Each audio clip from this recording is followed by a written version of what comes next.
Let's start. Let's start. Open your books. Good morning. सोया हुआ है क्या कोई? किसी को नींद आ रही है? हाँ, तो जोर से बोलो. Good morning ma'am. जोर से बोलो पे गुड मॉर्निंग कौन बोलता है? सर बोले जोर से बोले, हमने जोर से बोला, इतने जोर से मत बोले. Very good. यही चलता है. हाँ. अभी पहले तो होमवर्क किया सबने. लास्ट क्वेश्चन होमवर्क का जमा जो मैंने डिस्कस किया था. 40 बोला नहीं था मैंने. नहीं, मैंने अनलेस मैं बोली डिस्कस करूंगी मैं जब तक होमवर्क नहीं. 40. कौन कौन करके आया 40? 1 2 3 जमा. किसी को बातें कम करो प्लीज आजू बाजू में. 40 पहले मैंने दिया था होमवर्क लेकिन अपने को ओवर टाइम हो गया था इसलिए मैंने थोड़ा सा. अच्छा अब बताओ 51 किसको किसको नहीं जमा. Raise your hand. 51 किसको किसको नहीं जमा.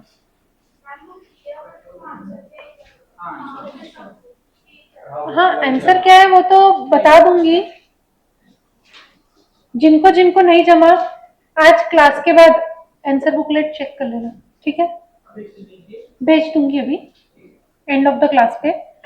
अभी सबको आंसर बुकलेट मिल जाएगा जिसको जो क्वेश्चन नहीं जम रहा है प्लस जो होमवर्क क्वेश्चन है अपन ने सॉल्व करने का उसके बाद चेक करने का आंसर बुकलेट से. एक चीज बहुत स्पेसिफिकली और एक्सप्लिसिटली बोल रही हूँ. जो आंसर बुकलेट मिल रहा है दैट डजंट मीन आप पहले से आंसर देख लोगे. नहीं आ रहा है आंसर देख लिया नहीं. जब तक आप कोशिश नहीं करोगे आपको आंसर नहीं आएगा. अज्यूम करो कि आपके पास आंसर बुकलेट है ही नहीं. कुछ भी आंसर निकालो पर निकालो. फिर उसके बाद देखो आपने जो सोचा है वर्सेस आंसर में जो दिया है कहाँ पे गड़बड़ है. समझा क्या? तो ऐसा कभी समझना नहीं है कि आपके पास आंसर है. क्लियर है? सारे चैप्टर्स के आंसर बुकलेट मिल जाएंगी क्या? नहीं. आंसर बुकलेट आज से चैप्टर नंबर 2 की मिलेगी. क्लियर है? चलो आज बहुत सारी चीजें बाकी हैं. सॉल्यूशंस मिल जाएंगे बोल दिया भैया मैंने. अभी अपन क्वेश्चन नंबर 40 से स्टार्ट करेंगे. कल जहाँ पे छूट गई थी गाड़ी. गाड़ी को पिकअप देना पड़ेगा वापस. 40.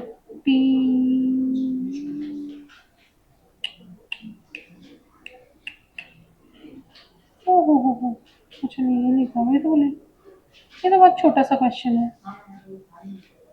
The annual demand of an item of raw material is 48,000 and purchase price is 80 per unit.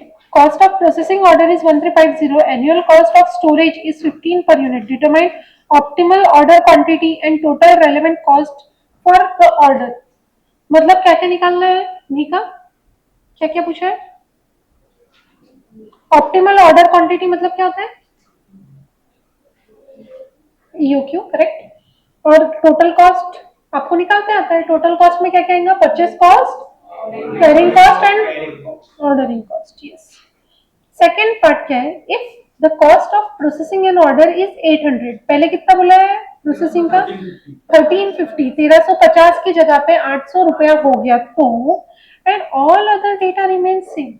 यानी सिर्फ आपका ऑर्डरिंग कॉस्ट चेंज हो रहा है तो वापस आपको बताना है ईओक्यू क्या है. और then determine the differential cost. फिर आपको वापस टोटल कॉस्ट निकालना है और बताना है दोनों में डिफरेंस कितना है. क्लियर है? फिर नेक्स्ट क्या पूछ रहा है? If the supplier offers bulk purchase of 48,000 units at a price of 72. 80 rupees का आपका परचेज प्राइस है पर बोले आपने अगर पूरे 48,000 यूनिट्स मंगा लिए एक ही बारी में. नंबर ऑफ ऑर्डर्स यानी कितने? एक. पूरे साल भर का जो रिक्वायरमेंट है 48,000 वो पूरा एक ही बार में मंगवा रहे हो तो बोले 72 रुपीज में मिल जाएगा 80 की जगह पे. यानी कितने रुपए बच गए? 8 रुपया बच गया अपना पर यूनिट पे. And the cost of placing the order and the cost of placing the is nil. The order is nil. यहाँ पे द के बाजू में ऑर्डर लिख दो. मतलब आपका कोई ऑर्डरिंग कॉस्ट नहीं है. Should the order be accepted. अब आपको ये थर्ड पार्ट में क्या करना है? आरओक्यू पे 48,000 के आरओक्यू पे आपको परचेस प्राइस निकालना है, परचेस कॉस्ट निकालना है प्लस कैरिंग कॉस्ट निकालना है. Plus ordering cost is equals to तो 0 आएगा, समझा? तो इसकी जो टोटल रहेगी उसको कंपेयर किससे करोगे, सेकंड से या वन से? हमेशा वन से करना, जो अपना बेसिक डेटा है उसी से कंपेयर करना, समझे क्या बात? समझ में आया क्या मैंने क्या बोली? अभी सॉल्व करके दोगे? इसकी टोटल 38,16,000 शांति शांति शांति, सॉल्व करो प्लीज, अभी के अभी सॉल्व करो जिन्होंने नहीं किया है, और जिन्होंने किया है वो अभी अपना मुंह बंद रख लो, क्योंकि बाकी लोग सॉल्व कर रहे हैं तो आपको उनको आंसर बोलना होगा तो बात पर लगे। मैम 62 का फोर्थ पार्ट 62 का फोर्थ पार्ट,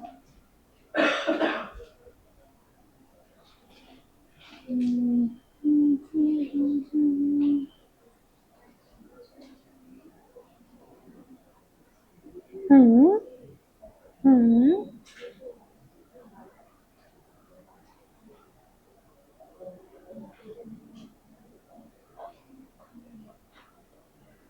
हाँ, ये मैंने कल होमवर्क दिया था क्या? सबको समझाओ क्या ये चीज? मेरे को तो डाउट है, नहीं आया होगा मेजरली किसी को। पहले सब जने 40 सॉल्व कर लो, फिर अपन 62 के फोर्थ पार्ट पे भी आते हैं। 40 सॉल्व कर लो पहले, और जिनका जिनका 40 हो गया है उनके लिए मैं एक और क्वेश्चन लाई हूँ।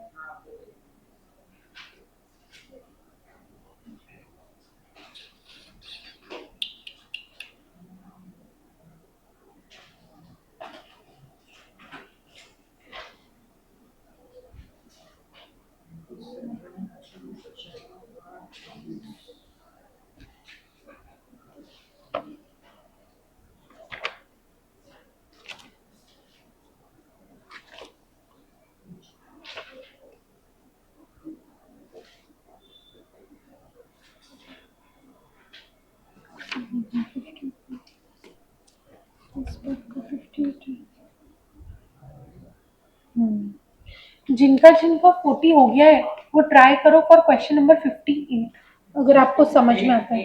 यस, सॉरी, थोड़ा अलग है बट ट्राई करो अगर जमता है तो।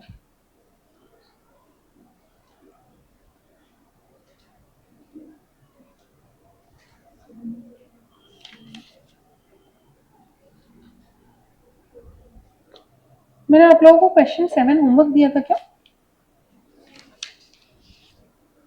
नहीं ना, 6 और 10 ठीक है।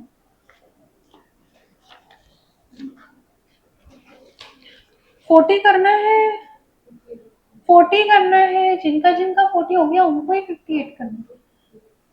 40 हो गया क्या? 40 किसका किसका हो गया? रेज योर हैंड, दिखना चाहिए मेरे को, आता ऐसे नहीं। 1 2 3, 3 का हुआ क्या सिर्फ? 40 40 बॉयज में किसका किसका हो गया? 1 2 3 4 5 6 7 8, बरखा चलो करो 40 करो, जिनका हो गया है 58 पढ़ो और समझो, और समझ में आया तो कुछ करो।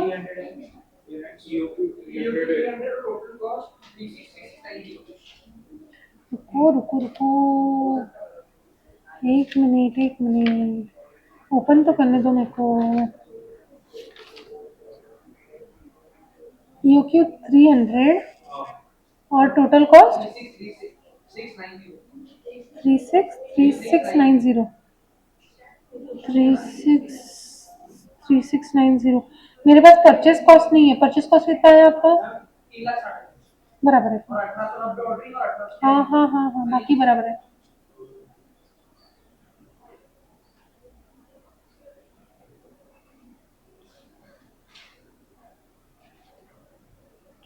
फोर्टी में कहीं अटक रहे हो तो मुझे बोलो। नो नो नो, कौन सा क्वेश्चन? नहीं नहीं, ये लोग 58 पूछ रहे हैं, मैं इसीलिए बोली दोनों मिक्स हो जा रहे हैं। 231 यस 231 4 58 बोल रही हूँ 40 नहीं 40 का फर्स्ट पार्ट का आंसर आ गया 40 का पार्ट 1 हो गया सबका जिसका नहीं हुआ प्लीज स्पीड अप करो 300 40 का पार्ट 1 का आंसर है आपका कितना बड़का 2939 यूनिट्स 40 का फर्स्ट पार्ट का ईओक्यू 2939 यूनिट्स आया सबका और मुझे ऑर्डरिंग कॉस्ट और कैरिंग कॉस्ट भी बता दो कौन बताएगा बताओ ऑर्डरिंग कॉस्ट कितना है ऑर्डरिंग कॉस्ट 40 क्वेश्चन नंबर 40 का ordering cost ordering cost of question number 40 1350 गलत कितना आया 22950 question number 40 part number 1 ordering cost 22950 आया क्या सबका आप लोग भी चेक कर लो ना एक बार कंपेयर करके मैम 864 का डिफरेंस आ रहा है 864 का डिफरेंस आ रहा है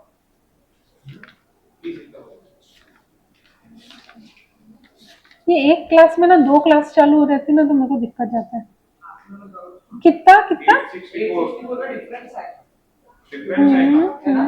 अभी आगे का कर यानी आपका दिमाग चालू है अभी बंद नहीं हुआ अभी तक नहीं करते बराबर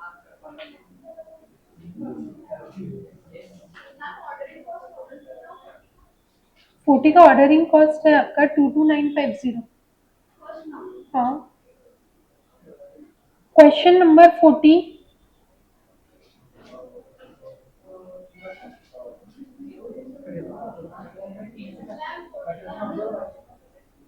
ये देखो क्वेश्चन नंबर 40 का answer part 1 part 2 question number 40 compare कर लो बोर्ड पे मैंने डिस्प्ले किया है प्लीज जिसका जिसका आ गया है जिसका नहीं आया है पहले निकालो और फिर कंपेयर करो भाइयों और बहनों क्वेश्चन नंबर 40 पहले कंपेयर करो समर्थ फोन में देख के क्या कर रहे हो क्यों क्वेश्चन बैंक नहीं लाए किस खुशी में ऑडिट की बुक बैटरी बैग में बैटरी है स्लिम है डीटी की बुक बैटरी है बैग में हाँ तो सिर्फ मेरे इसमें दिक्कत है छोटी सी है नहीं तो उसके एक एक चैप्टर पढ़ लो ना अच्छा है पढ़ लो एक एक चैप्टर लेके आया करो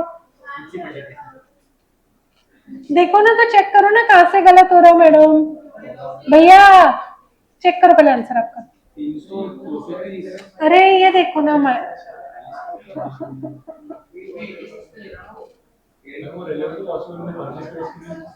परचेज प्राइस इसलिए नहीं लिखा क्योंकि परचेज प्राइस दोनों में सेम है परचेज प्राइस चेंज नहीं हो रही तो उसको लिखा नहीं लिखा सही की बात है डिफरेंस किसकी वजह से होगा ऑर्डरिंग और कैरिंग कॉस्ट की वजह से परचेज प्राइस में तो कोई वेरिएशन है ही नहीं इसीलिए उसने नहीं कंसिडर किया फर्स्ट और सेकंड सबने चेक कर लिया क्या करो फिर चेक हो अच्छा मेरे को बोलो क्वेश्चन नंबर 40 फर्स्ट पार्ट सबका हो गया क्या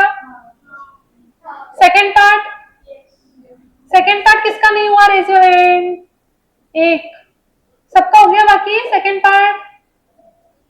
पार्ट हो गया क्या क्वेश्चन नंबर भैया रुको 2 मिनट ऐसे सब हौच पौच करोगे तो समझ में नहीं आएगा जल्दी जल्दी बताओ हो गया कि नहीं हो गया सबका थर्ड पार्ट करो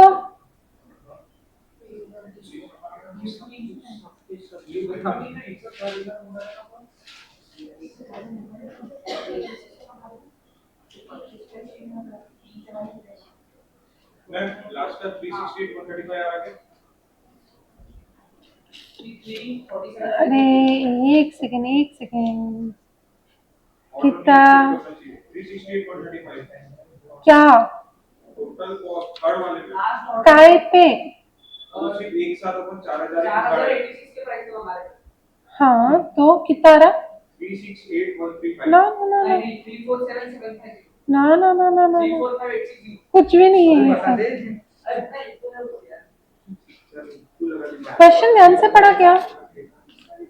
क्वेश्चन ध्यान से पढ़ा क्या 58 और 40 में सिमिलैरिटी है वो पार्ट पे क्वेश्चन पढ़ा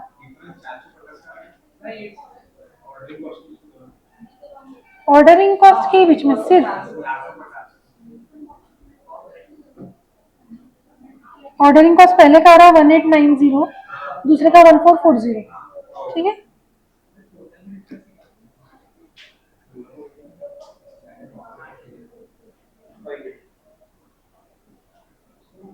फोर्टी हो गया क्या? 40 का पार्ट 3 कंप्लीट करो और चेक करो। 58 चल रहा है। लास्ट आंसर 34590 सही है।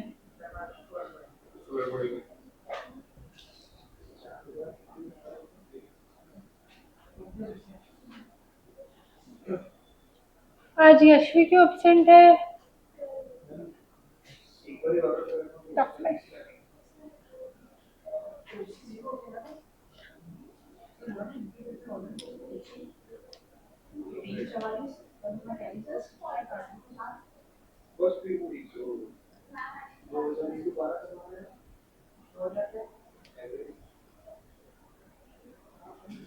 वही तो मैं बोल रहा हूँ 2012 40 चेक कर लिया। 368 40 हो गया पूरा, करेक्ट हो गया। 58 ट्राई करो, पढ़ने का ट्राई करो और ट्राई करो। मैं 368 हाँ 368 मेरे एक बार और मैंने दे दिया था मेरा एक बार मैंने बोला भी 40 के साथ सिमिलैरिटी रखता है थर्ड पार्ट, कुछ तो समझा करो। मैंने एक से लिया है यस मैं थोड़ा पीछे से गाड़ी लेके चला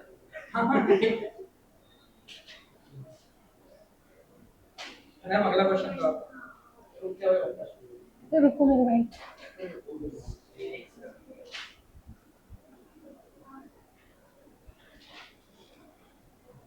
सेवन कर लो आप, जिसका हो गया 7 कर लो, अगर जम गया तो।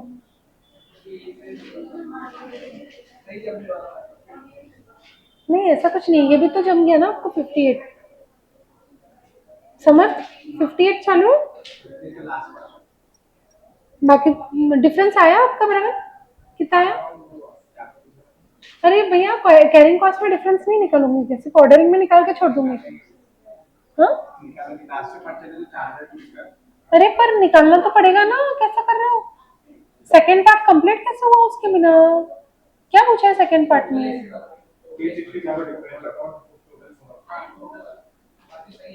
हो गया 40। दिव्या 40 हो गया। सृष्टि चलो 58 पे आओ सब जने।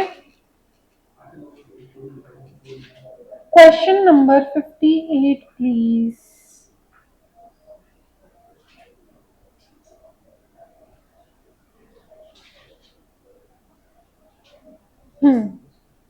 Annual demand for an item of raw material is 4000 units and the purchase price is expected to be 90 per unit. तो आपको परचेस प्राइस दे दी, एनुअल डिमांड दे दी। Incremental cost of processing order is 135, यानी 135 का आपका ऑर्डरिंग कॉस्ट है and cost of storage is estimated to be 12 per unit, यानी आपको कैरिंग कॉस्ट भी दे दिया। Compute optimal order quantity and total relevant cost. 40 के जैसा ही है पार्ट 1। आए क्या सब लोग? 52 58 पे पार्ट 1 जो है वो आपका 40 के जैसा पार्ट 1 है क्या? आया नहीं तो बोलो। अभी तो आप सबने बोला सब सो रहे नहीं हो, जाग रहे हो ना। सेकेंड पार्ट के लिए क्या बोल रहा है? Suppose that 135 is an estimated to be incremental cost of processing an order. आपका ऑर्डरिंग कॉस्ट चेंज हो गया सेकेंड पार्ट में। estimated to be incremental cost of processing order is incorrect and should have been 80। 135 की जगह पे 80 होना चाहिए था बोले। all other estimates are correct, estimate the difference in cost on account of this error। Same question है 40 के जैसा, हाँ या नहीं? assume that the commencement of the period assume at the commencement of the period that the supplier offers 4000 units at a price of 86, यानी पूरा ही एक बार में मंगा रहे हो तो 86 रुपए में मिल रहा है 90 की जगह पे। The material will be delivered immediately and placed in the stores। Assume that the incremental cost of placing order is 0, यानी सेम 40 में जैसे ऑर्डरिंग कॉस्ट 0 बोला था ऐसे यहाँ पे भी ऑर्डरिंग कॉस्ट 0 है, हाँ या नहीं? The original estimate of 135 of placing order of economic batch is correct. यानी अभी आपको क्या बोल रहे हैं, original estimate of 135 placing an order of economic batch is correct. EOQ पे आपको ऑर्डरिंग कॉस्ट 135 का लगना चाहिए, यानी कंपेयर किसके साथ करने को बोल रहे हैं, फर्स्ट वाले केस के साथ। बोर्ड पे देखो, जो फर्स्ट वाला केस था उसके साथ कंपेयर करने को बोल रहे हैं थर्ड पार्ट में। 40 नंबर क्वेश्चन में भी वही सेम चीज किया आपने, इसमें खाली लैंग्वेज बदल गई, हाँ या नहीं? सेम क्वेश्चन है एज 40। तो 58 क्वेश्चन जिन्होंने जिन्होंने नहीं किया है दैट इज होमवर्क। लिखो 50 question as homework, 58 sorry 58 question homework है, सेम एज 40। भैया और दीदी समझ में आ रही है क्या बात? क्वेश्चन नंबर 58 होमवर्क है, जिनका जिनका 40 हो गया है वो 58 होमवर्क ले, जिनका 58 हो गया है वो कुछ ना करे। अब सब जने कम टू क्वेश्चन नंबर 7। चलो लेट्स बिगिन क्वेश्चन नंबर 7। क्या मैं निकला नहीं है मैं भैया रुक जाओ, 2 सेकंड रुक जाओ, मेरे क्वेश्चन पे आ जाने दो, फिर मैं आपको पूरा आंसर बताती हूँ, ठीक है? अरे भाई मेरे एक सेकेंड, ये मैंने आपको समझा नहीं, तो फिर मैंने ये यहाँ पे क्या लिखा चाहिए पहले के क्वेश्चन का, यू नो। क्वेश्चन नंबर 7, बातें कम करो।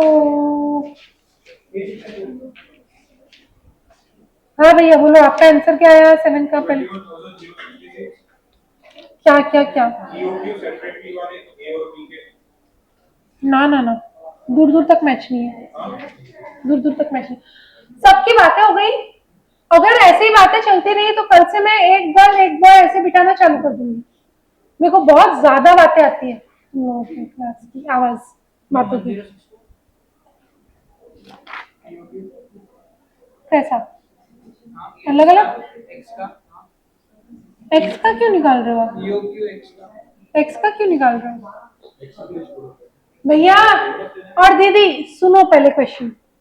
Question number 7, A limited manufactures a product X which requires 2 raw materials, यानी एक्स क्या है? एफजी है, एफजी यानी फिनिश गुड्स। 2 रॉ मटेरियल्स कौन से हैं? ए और बी। बातें मत करो। इन द रेशियो 1:4, यानी अगर एक क्वांटिटी ए की लग रही है तो 4 क्वांटिटी बी की लग रही है, टोटल 5 क्वांटिटी मिला के एक एक्स बन रहा है। यहाँ तक के क्लियर है क्या? The sales department has estimated the demand of 5 lakh units of the product for the year. कौन से प्रोडक्ट की डिमांड एस्टिमेट होंगी? डिमांड किसकी आती है? फिनिश गुड्स की डिमांड आती है। तो अगर 5 लाख यूनिट की डिमांड है किसकी?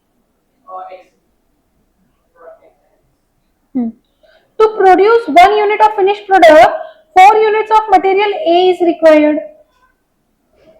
5 लाख के लिए एक, देखो सबसे पहले तो ये समझो एक एक्स के लिए क्या क्या लगता है। ए लगता है और बी लगता है। एक एक्स के लिए ए कितना लगता है? 4 लगता है, तो बी कितना लगेगा? 4 इंटू 4, 1:4 का रेशो है, तो ए अगर 1 रेशो में है तो बी उसका 4 रेशो में रहेगा। ये चीज समझा क्या सबको? तो 4 अगर आपका 1 है तो 4 टाइम्स उसका कितना? 16। तो यानी एक एक्स बनाने को 4 ए लग रहे हैं, 16 भी लग रहे हैं। यहाँ तक के सबको समझा क्या? यहाँ तक के सब किस्सा कहानी क्लियर है सबको? अभी क्या बोला है? Product x stock position at the beginning of the year, यानी ओपनिंग स्टॉक दिया है आपको। एक्स का कितना था? 12,000। अभी मेरे को 5 लाख बनाना है, जिसमें से 12,000 तो बनाए हैं, तो मेरे को कितने बनाना है? 5 लाख बनाना था एक्स, उसमें से 12,000 बनाए हैं, तो कितने बनाना है? 4,88,000 क्या एक्स बनाना है। अब 4,88,000 एक्स बनाने को ए कितना लगेगा? A is equals to 4,88,000 into 4, कितना? 19,52,000। 19,52,000 आया सबका आंसर? अब 19,52,000 यूनिट चाहिए किसके?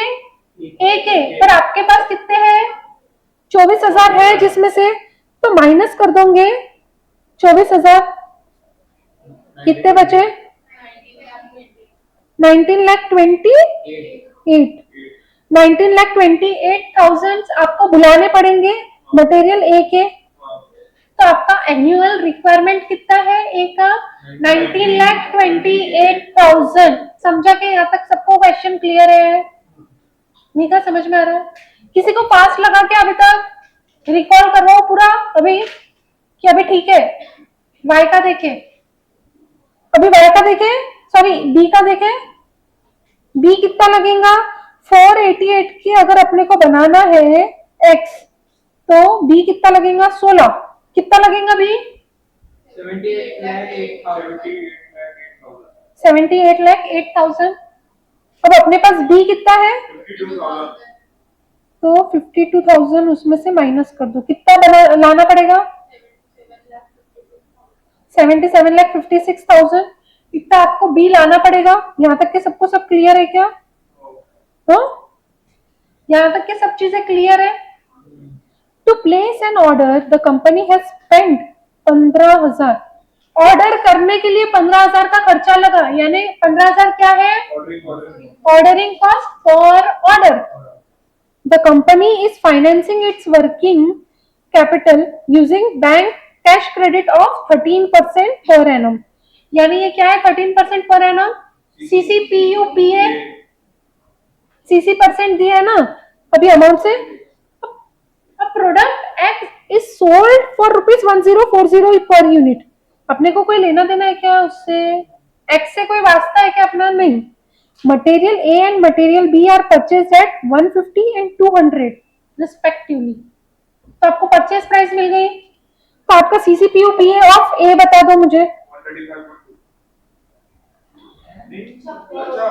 150 into 13%, 19.5 रुपीज सीसीपीयू पी आ गया ए का। समझ में आ रहा है सबको? और बी का सीसीपीयू पी क्या आएगा? 200 into 13%, 26 रुपीज। यहाँ तक के सबको सब क्लियर है? यहाँ तक के सबको सब क्लियर है? अभी देखो क्या पूछ रहे हैं। If compute EOQ if purchase order of both materials is place separately, यानी ए अलग से मंगा रहे हो, बी अलग से मंगा रहे हो। तो ये आपका नॉर्मल क्वेश्चन हो गया, ईओक्यू निकालना है नॉर्मल। ठीक है, पार्ट बी क्या पूछ रहा है लेकिन, if purchase order for both the materials is not place separately, मतलब आप मटेरियल ए और बी साथ में ही बुला सकते हो, अलग अलग से बुला सकते हो क्या? नहीं। तो आप मेरे साथ लिखना चालू करोगे, पहले पार्ट 1 लिखेंगे फिर पार्ट 2 लिखेंगे। 54,462, 94,600 और 79907। क्या 799? ईओक्यू सेकंड का ईओक्यू कितना? 799 ना ना ना, और फर्स्ट फर्स्ट टू करेक्ट है। हाँ, उसको सेकंड में ट्राई करेंगे, शायद अब उसका एवरेज आउट करना पड़ेगा।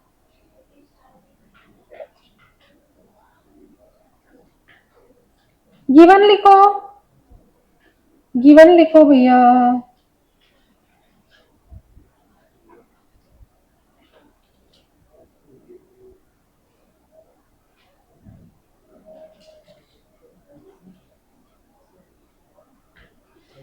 गिवन लिखो।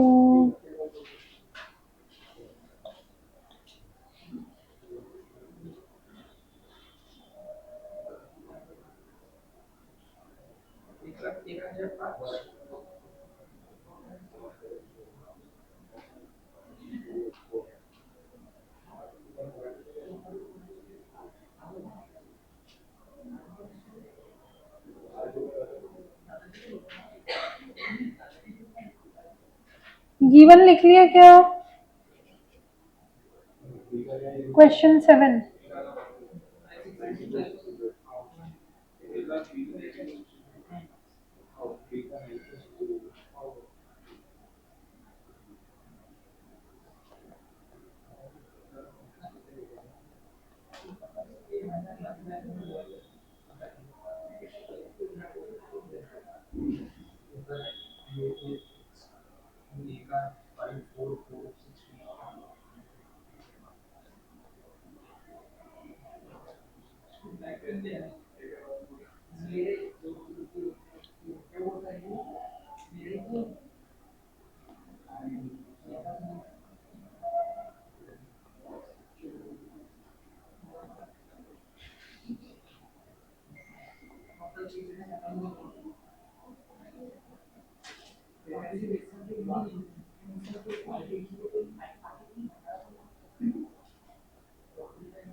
1952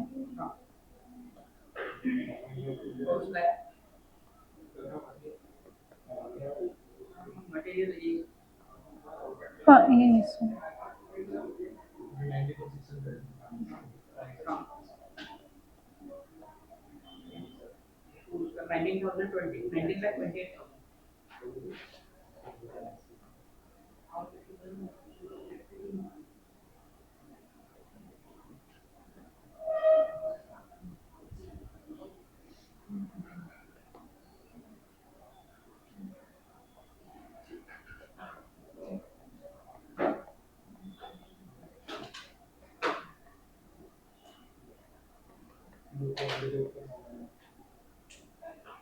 कितना आ रहा है इधर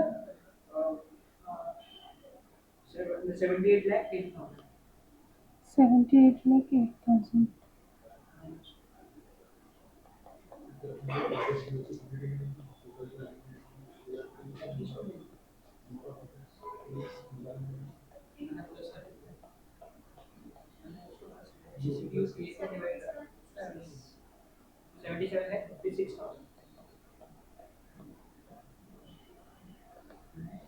मैं साथ साथ लिख रहे हो ना सब जने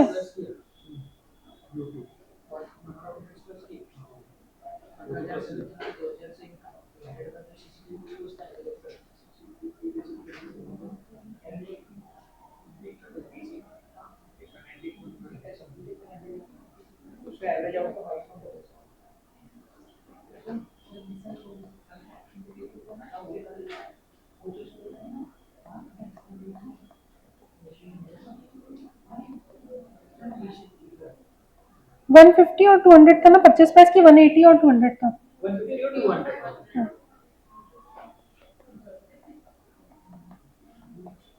और ऑर्डरिंग कॉस्ट कितना है 15,000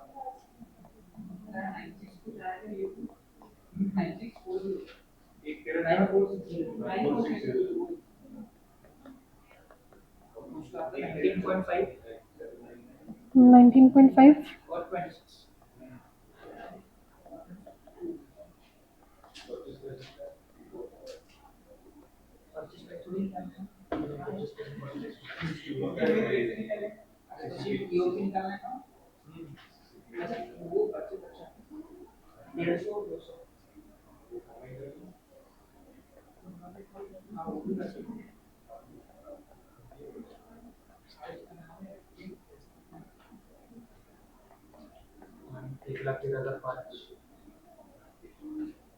क्या क्या 1,13,500 क्या चीज सेकंड वाले 1,13,500 थोड़ा पास में हो पर थोड़ा कुछ गड़बड़ हुआ है वो ज्यादा कंफ्यूज मत हो उसका बताती हूँ मैं क्या है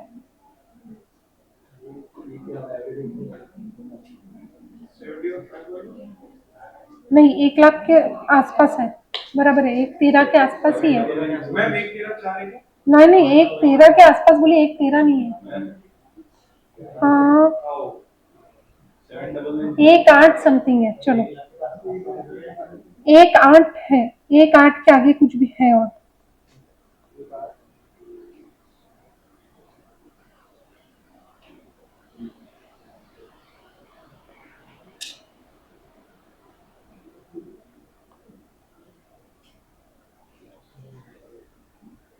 सबने लिखा सब यहाँ तक पहुंच गए तो फिर अपन पार्ट 2 स्टार्ट करें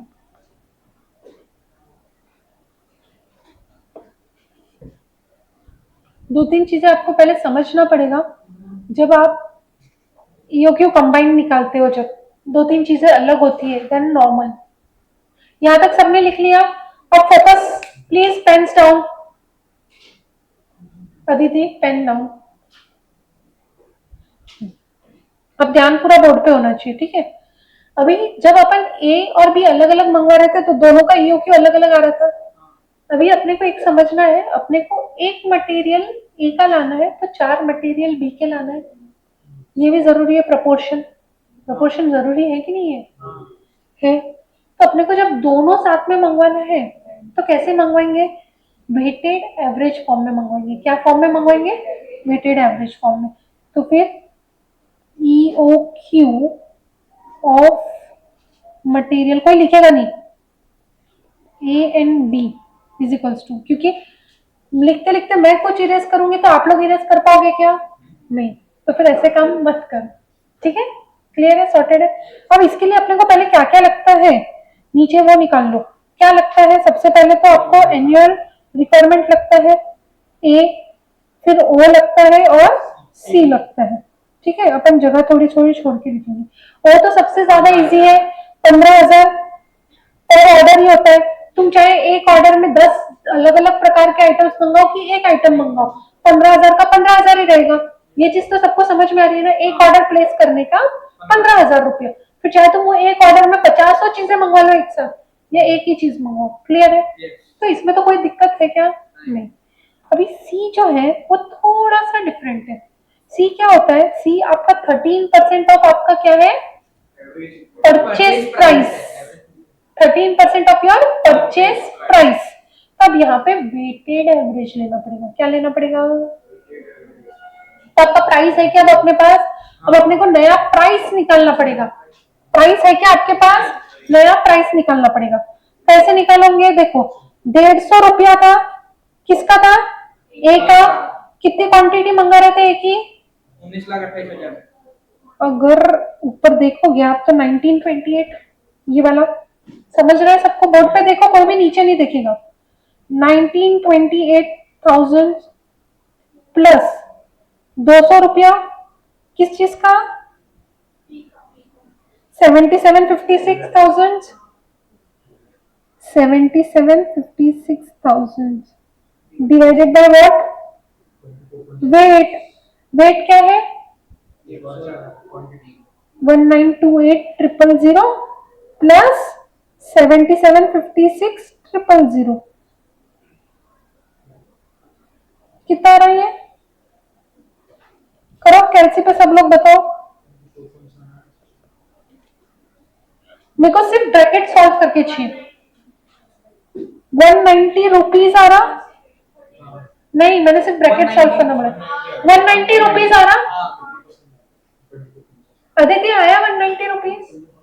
दिव्या, सृष्टि, समझ में आ रहा क्या कर रही हूँ? यहाँ पे देखो एक बार, ए का कॉस्ट ए की क्वांटिटी, बी का कॉस्ट बी की क्वांटिटी। अपने को कॉमन कॉस्ट निकालना है। ये बी की सॉरी ए की क्वांटिटी और ये हो गई बी की क्वांटिटी। ये अपन ऐसा वेटेड एवरेज क्यों निकाल रहे हैं? ये वो उधर प्राइस लिया मैंने क्वांटिटी लेने की जगह रेशियो भी यूज कर सकता ना, 1 और हाँ अच्छा लगा। नहीं, पर प्रपोर्शन रेशियो लोगे तो एक चीज की गड़बड़ होगी, आपका ओपनिंग स्टॉक सेम रेशियो में होना चाहिए। ओपनिंग स्टॉक सेम रेशियो में है क्या? ओपनिंग स्टॉक की वजह से आपका रिक्वायरमेंट चेंज हो जाएगा ना। समझ रहे हो क्या? क्योंकि परचेस अपने को कितना करना है ओपनिंग स्टॉक के बाद। अगर अपने को ओपनिंग स्टॉक कुछ नहीं रहता तो रेशियो में लिया बेस्ट।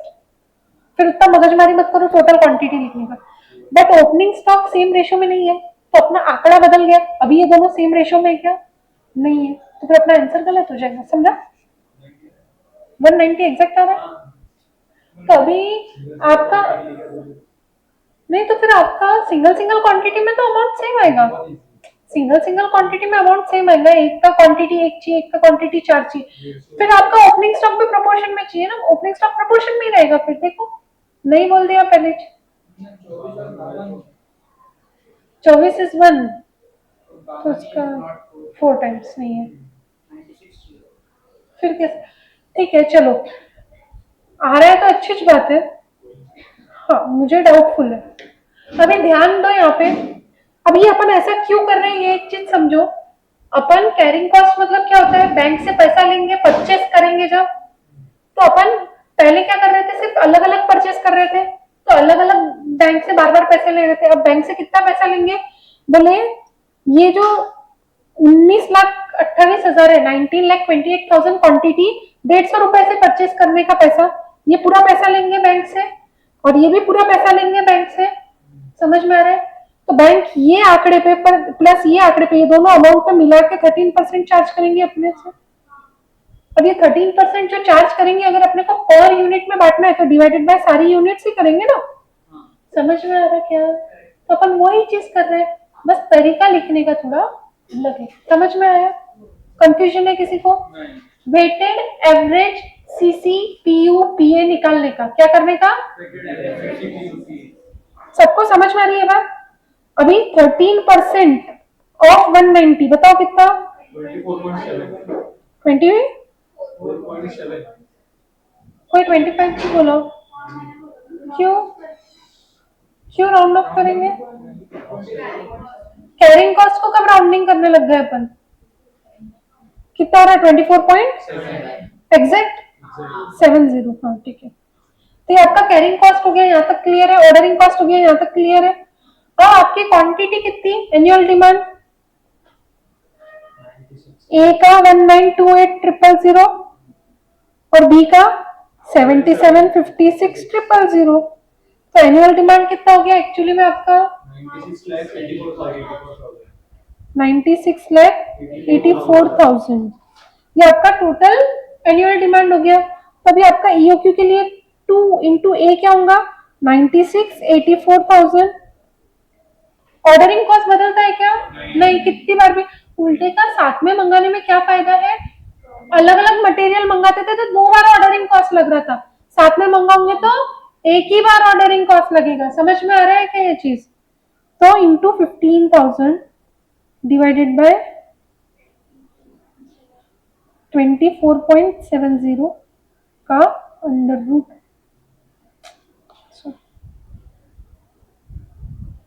कितना आ रहा? 108,452 एग्जैक्ट आ रहा है। 0.49 यूनिट्स, तो अप्रोक्सीमेटली 108,452 यूनिट्स। ये समझा के यहाँ तक के सबको सब क्लियर है? अब ये किसका ईओक्यू आया? कंबाइंड। अब इनको अपने को इंडिविजुअली बांटना भी पड़ेगा। क्या करना पड़ेगा? बांटना भी पड़ेगा। Therefore material A is equals to कितना आया? 108,452 इंटू 1 डिवाइडेड बाय कितना? 1 डिवाइडेड बाय कितना? 1 डिवाइडेड बाय 5 करेंगे क्या?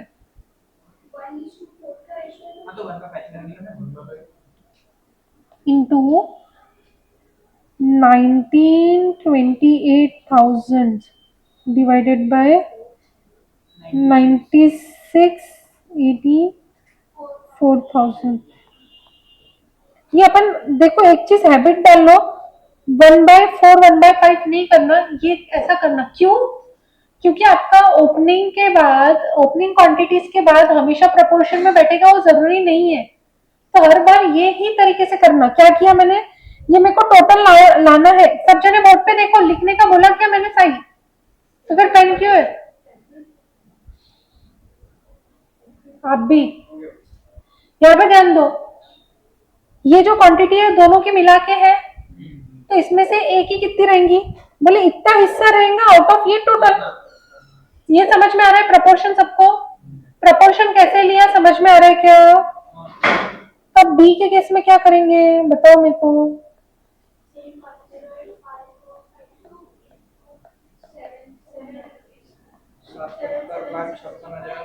सिक्सटी फाइव है या 56 है?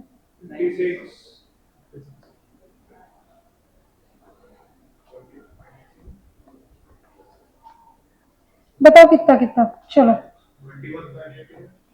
21,590 84 यूनिट्स और नीचे वाला 86860 एग्जैक्ट 0.15215 भी लिखा है यूनिट्स। अब टोटल करके देखो सेम आ रहा है क्या? सेम आ रहा है? राउंडिंग किया क्या? 86860 और यहाँ पे आपका कितना है? 2 है ना, तो यहाँ पे राउंड अप करना पड़ेगा ना, 21592 यूनिट्स। अब सही आएगा आपको। समझा क्या किया मैंने? किसी को कोई डाउट है? मैं वापस एक्सप्लेन कर रही हूँ, एक बार प्लीज ध्यान देंगे सब लोग। फर्स्ट पार्ट सिंपल था, फर्स्ट पार्ट में कोई डाउट है किसी को? सेकेंड पार्ट देखो, सेकेंड पार्ट आपको ईओक्यू साथ में पूछा है, तो ईओक्यू के लिए क्या क्या रिक्वायर्ड रहता है? सबसे पहले ए रिक्वायर्ड रहता है। ए अभी तक अपन एक एक पार्ट का निकाल रहे थे, तो एक एक क्वांटिटी ले रहे थे, अब दोनों का निकालेंगे तो दोनों की क्वांटिटी साथ में, तो टोटल क्वांटिटी यहाँ तक के क्लियर है। ऑर्डरिंग कॉस्ट एक ही बार लगता है, पर ऑर्डर होता है, उसको यूनिट से कोई लेना देना नहीं, उसको अलग अलग मटेरियल से कोई लेना देना नहीं, तो ऑर्डरिंग कॉस्ट एक बहुत अच्छा है, वो चेंज ही नहीं होता है, ठीक है। कैरिंग कॉस्ट सबसे दिक्कत देने वाला चीज यही रहेगा। कैसे करोगे? बोले ए जब लाते थे इतनी क्वांटिटी तो हम 150 रुपए से लाते थे, उस पर 13% लगाते थे, और बी जब लाते थे इतनी क्वांटिटी 200 रुपए से लगाते थे, उस पर 13% लगाते थे। तो अपन क्या करेंगे? ए की क्वांटिटी इंटू ए का रेट, बी की क्वांटिटी इंटू बी का रेट, दोनों को मिला के उस पर एवरेज आउट करके उस पर 13%। समझा क्या? वेटेड एवरेज, सबको वेटेड एवरेज समझ में आता है। सीसीपीयू पीए काय पे लगता है? सीसीपीयू पीए परसेंट ऑन परचेस प्राइस रहता है। तब आपकी परचेस प्राइस क्या हो गई दोनों की मिला के? पहले एक की 150 है, दूसरे की 200 है, तो दोनों के मिला के 190 आ रही है परचेस प्राइस। कैसे?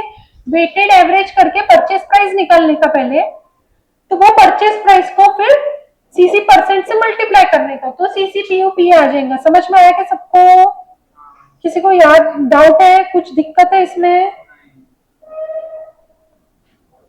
अब आपके पास सीसीपीयूपी आ गया, आपके पास एनुअल परचेस आ गया, आपके पास ऑर्डरिंग कॉस्ट आ गया, आप ईओक्यू निकाल सकते हो। तो आपने ईओक्यू निकाला, अब ये जो ईओक्यू निकला है वो एक का है क्या?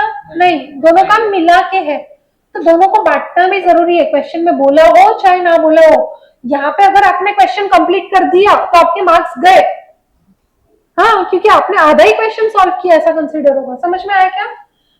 दोनों का मिला के तो आ गया, पर एक एक का कितना क्वांटिटी वो बताओ। तो ए का कितना क्वांटिटी? बोले इतना जो आ रहा है, इतना जो आ रहा है उसमें से ए का कितना पोर्शन था आउट ऑफ टोटल पोर्शन। समझा? बी का कितना क्वांटिटी? इतना जो आ रहा है उसमें से बी का कितना पोर्शन था out of total portion. Clear हुआ सबको? क्लिक हुआ? वापस समझ में आ रही है ये बात? कोई डाउट है ये क्वेश्चन में? चलो लिखो पार्ट 2, छापो।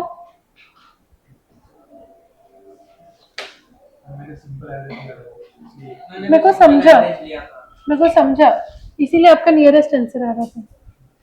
मैं वो समझा आप लोग ने कहाँ गड़बड़ किया, आपका करेक्ट है, but I really doubt opening अलग अलग होने के बाद आपका सेम प्रपोर्शन में कैसे आया? हाँ, वो उसका मेरे पास लॉजिक अभी तक नहीं है, मैंने कभी वो थॉट प्रोसेस ही नहीं दिया मे बी, इसलिए मैं देखूंगी घर पे जाके, मैं 2-4 क्वेश्चन सिमिलर कैटेगरी में ट्राई करके देखूंगी, अगर वैसा ही है तो मैं आपको वो भी कंक्लूजन बता दूंगी।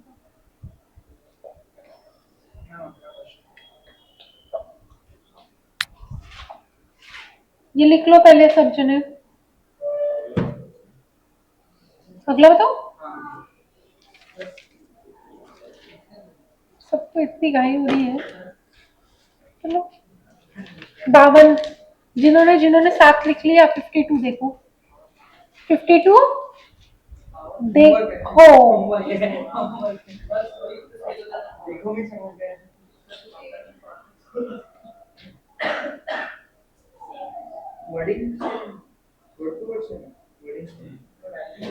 तो होमवर्क है क्या?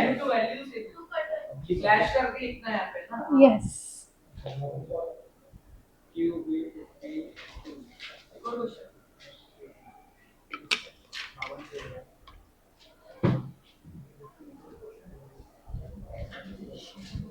ये लिख लो प्लीज, ये ऊपर का हो गया। वो 62 का पार्ट 4 बाकी था ना। हाँ हाँ ले रही हूँ, 62 का पार्ट 4 भी ले रही हूँ। 62 का पार्ट 4 ही पहले ले लेंगे, फिर बाद में आगे चलेंगे।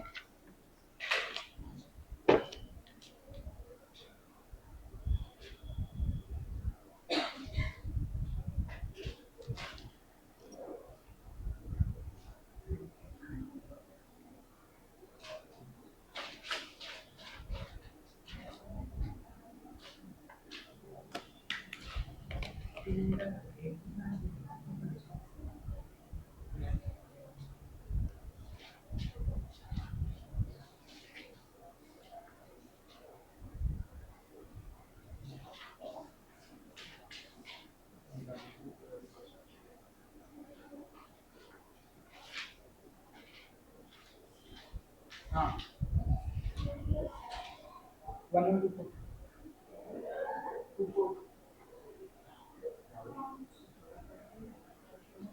2 into 60,000 into 240 divided by 22.8 जैसा आपने स्टैब्लिश कर वो सेल्स प्राइस है, रेशियो सेल्स प्राइस वो पहला पहला ही ये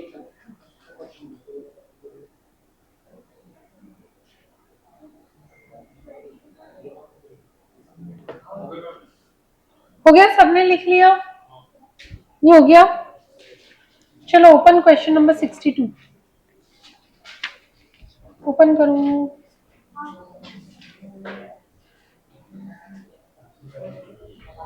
अभी इसके लिए मुझे पहले के कुछ आंसर्स लगेंगे आपके।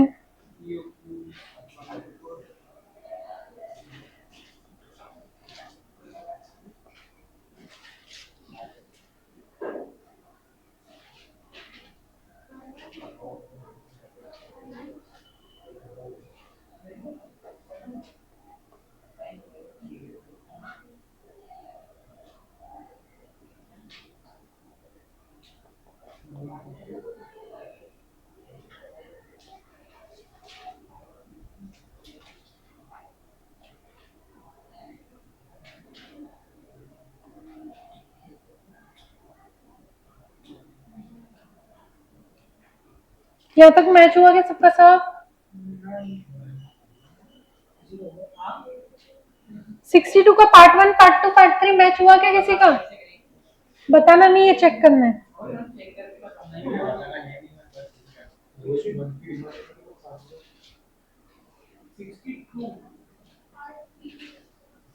पार्ट 3 नहीं हुआ? हुआ क्या? कुछ भी हुआ क्या? किसके किसका पूरा ही रॉन्ग है? Raise your hand. अरे आप पहले 2 बेंच किया ही नहीं क्या? चलो स्टार्टिंग से ही करते हैं। 3893 आ गया मैच हो गया हमने मंथली क्यों पढ़ते नहीं हो question? Question 62, Aditya Brothers supplies surgical gloves to nursing homes and polyclinics in the city. These surgical gloves are sold in the pack of 10 pairs at a price of 250 per pack.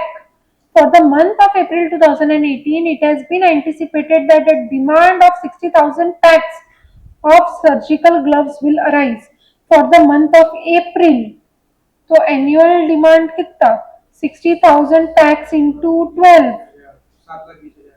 7,20,000 PACS.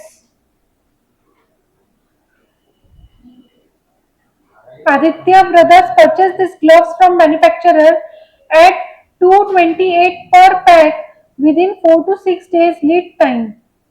अब क्या क्या दे दिया ये आपको? Purchase price 228 पर pack के बारे में ही बात हो रही है, पैक के बारे में ही रखूंगे, ठीक है।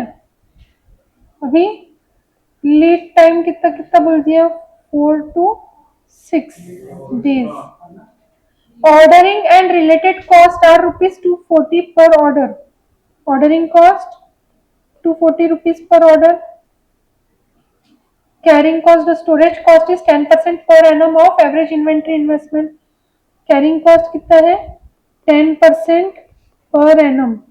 तो 10% of टू, हाँ 28, तो कितना 22.8 rupees.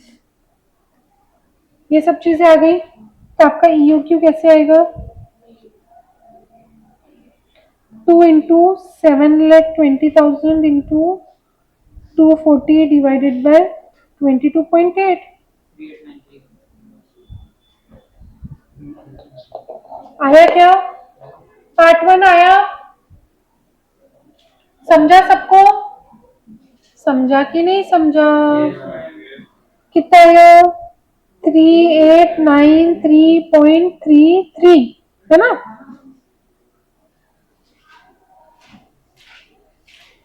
Three eight nine three tax, tax है ना? हाँ मैम। ये पहले का आंसर हो गया। अभी सेकंड पार्ट क्या बोला है? Number of orders. तो 7,20,000 डिवाइडेड बाय 3893 कितना रहा? 184.9 समथिंग, 947, या तो फिर 185 ऑर्डर्स। थर्ड पार्ट में आपको ऑर्डरिंग कॉस्ट और कैरिंग कॉस्ट ही पूछा है। ऑर्डरिंग कॉस्ट कितना? 185 इंटू 240, और कैरिंग कॉस्ट कितना? 22.8 इंटू 3893 डिवाइड बाई 2, कितना कितना? और 44380.20, 88,780 रुपीस। यहाँ तक सब क्लियर है? तो फोर्थ पार्ट क्या बोला? Determine when should the next order be placed. अगर इतना ही स्टेटमेंट रहता तुम क्या करते थे? When should the next order be placed. After 185 frequency निकालेंगे ना। फ्रीक्वेंसी कैसे निकालोगे? 360 by 185 तो क्या आता है? 1.95 आ रहा है। तो वही उसका आंसर है पार्ट 1 का। इसमें बहुत सारी चीजें हैं। पार्ट 4 का पार्ट 1 है वो। पार्ट 4 में बहुत सारी चीजें हैं, ये पहले समझो। पार्ट 4 में सबसे पहले तो आपको निकालना है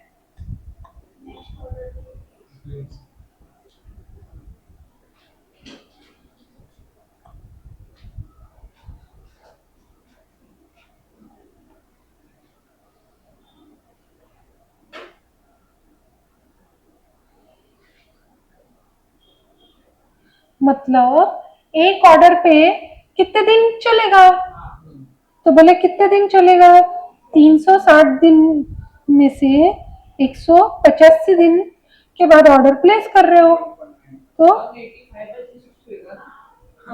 हाँ,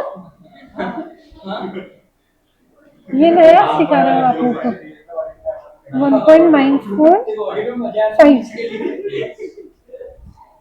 1.94 days, that is, इसका मीनिंग क्या हुआ? आफ्टर 180 मतलब दो बार ऑर्डर 1.95 That is 3 कितना था आपका? कितना वो था? 3893 यूनिट्स नहीं, क्या था? Packs. Packs are used within, used यानी कंज्यूम्ड विदिन 1.945 डेज। ये ऐसा बोल सकती हूँ मैं? हाँ या नहीं?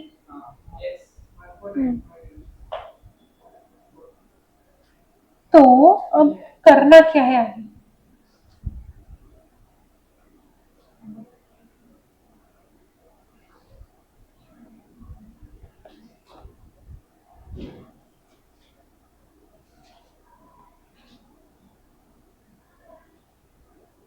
अब अपने को देखना है अपने पास जो इन्वेंट्री पड़ी है वो कितने दिन में कवर होंगी। कितनी इन्वेंट्री पड़ी है देखो? 10,033 पैक्स पड़े हैं डिवाइडेड बाय अपनी 3893 का अपना EOQ है 3893 पैक्स। 3893 PACS into 1.945 days. क्या करी मैंने ये बेसिकली मैंने क्या की, देखो 3893 जो है 1.945 डेज चलते हैं, तो आपका 10,033 कितने दिन चलेगा, यही चीज करी मैंने। 5.01 हाँ, यानी अप्रोक्सीमेटली 5 डेज अपनी इन्वेंट्री चलेगी। हाँ या नहीं? यहाँ तक के सबको किस्सा कहानी समझ में आ रही है मैं क्या लिख रही हूँ? यहाँ तक के क्लियर हो गया? अभी आपको पूछा क्या है? Assuming that the company does maintain a safety stock and the present inventory निकाल लिया अपन ने, हाँ या नहीं?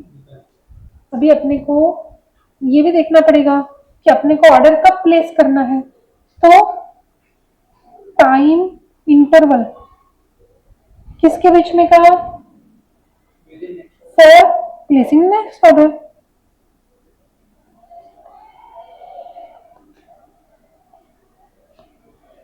आइडियली 5 दिन, क्योंकि 5 दिन की इन्वेंट्री है अपने पास, 5 दिन की इन्वेंट्री है अपने पास, तो 5 दिन के बाद ऑर्डर प्लेस किया तो अपनी इन्वेंट्री 0 हो जाएंगी।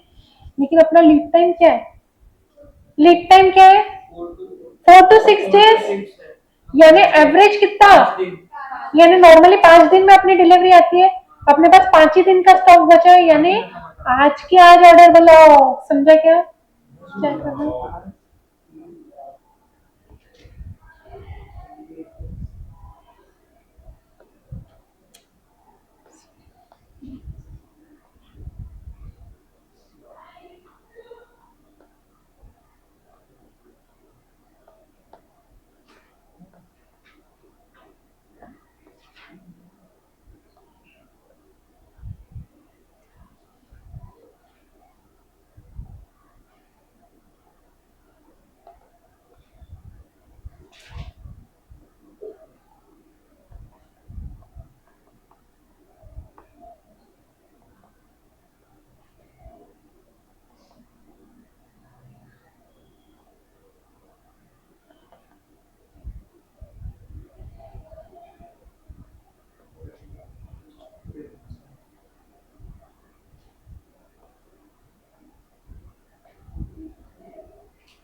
अब देखो वापस बता रही हूँ अपन ने क्या क्या किया, रिकॉल करना है, ठीक है।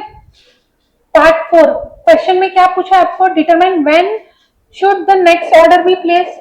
नॉर्मली जब इतना ही क्वेश्चन रहता है यानी आपको फ्रीक्वेंसी पूछता है, राइट, तो पहले तो फ्रीक्वेंसी चेक कर लो इसकी कितनी है, बोले 1.94 डेज। आपका ईओक्यू जो है वो 1.94 डेज में कंज्यूम हो जाता है, यानी एक बार ईओक्यू मंगाने के 1.94 डेज में वापस ईओक्यू मंगाने की नौबत आ जाएंगी। ये सबको समझ रहा है पार्ट 1 ए से।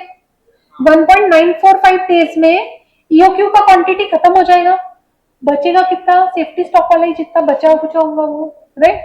अब आज के तारीख में कितना स्टॉक है अपने पास, बोले 10,033 पैक्स है, तो बोले देखो 10,033 पैक्स कितने दिन में कंज्यूम होते हैं। अगर ईओक्यू 1.94 डेज में कंज्यूम होता है तो 10,033 पैक्स कितने दिन में कंज्यूम होते हैं, बोले 5 दिन में।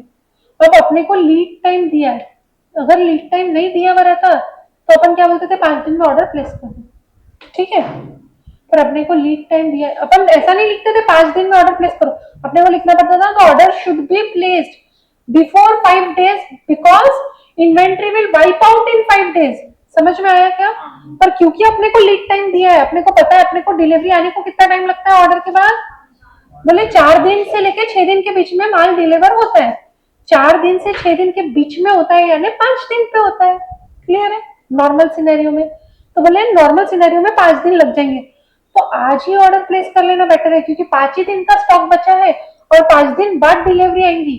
तो अगर मैं 5 दिन तक रुकूं या आज के बाद 1 दिन भी और रुकूं तो मेरा स्टॉक आउट होने के चांसेस है। समझ में आ रहा है क्या? इसीलिए मुझे टाइम नहीं है मेरे पास और आज के आज इमीडिएट ऑर्डर प्लेस करने की नीड है। समझा? समझा क्या? किसी को कोई डाउट है अभी ये क्वेश्चन में? ऐसे एबीसी करके सॉल्व करना क्या? नहीं, आप डायरेक्ट भी करोगे तो चलेगा। इतना क्लिक कैसे करना पेपर में? पेपर में खाली उतना क्लिक करने का, अपने पास कितनी क्वांटिटी है और ईओक्यू कितने दिन में वापरे जा रहा है, क्या क्लिक करने का? ईओक्यू की फ्रीक्वेंसी क्या है, ईओक्यू कितने दिन में वापरे जा रहा है और अपने पास कितनी क्वांटिटी है, सीधा सीधा आपको जीरो पे आंसर आ जाएगा। अपन ने वही किया। अगर इतना थियोरेटिकल नहीं लिखते थे प्रेजेंटेशन के साथ तो अपन क्या करते थे, बोले अपने पास ईओक्यू की क्वांटिटी कितने दिन में वापरे जा रही, 1.945। अपने पास कितनी क्वांटिटी है, वो 5 दिन की है, तो बोले 5 दिन में माल खत्म हो रहा और लीड टाइम 5 दिन का है तो 0 दिन। तो अपन आंसर कंक्लूजन वही लाते थे, प्रेजेंटेशन अपना अलग रहता था। समझ में आया? यानी पेपर में क्लिक कैसे करना वो चीज समझ में आ रही क्या?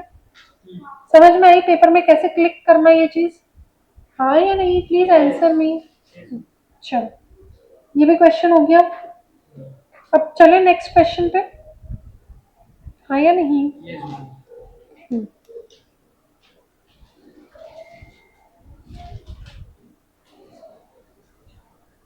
अभी मुझे बताओ, आपका 62 होमवर्क दिया था मैंने, 59 होमवर्क दिया था, 51 दिया था, 40 हो गया और 7 भी हो गया।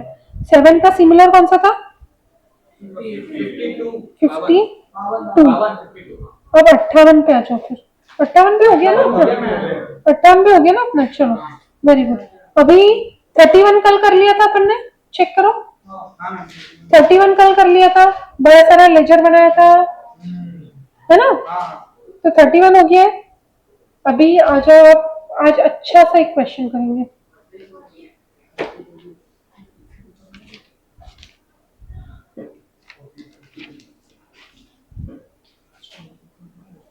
फिफ्टी थ्री होमवर्क रहेगा आपका, 53 आपका होमवर्क रहेगा।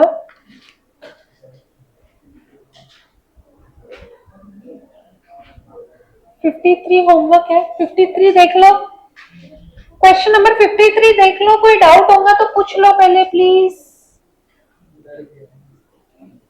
क्वेश्चन नंबर 53 देखो।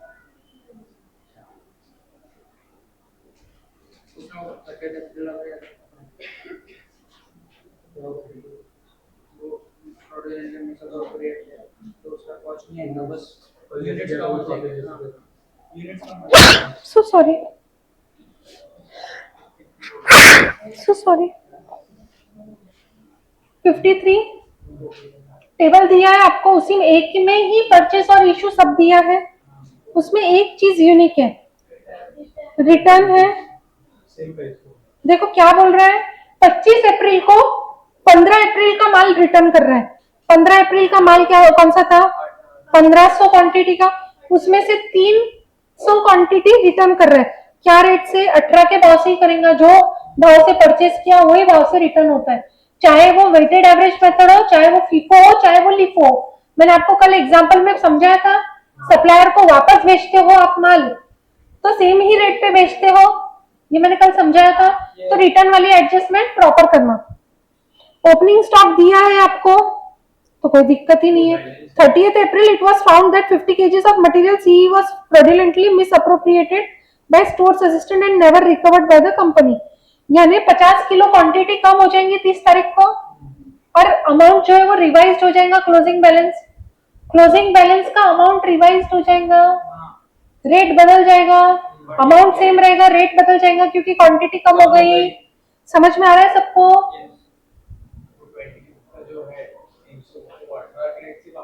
हाँ हाँ हाँ।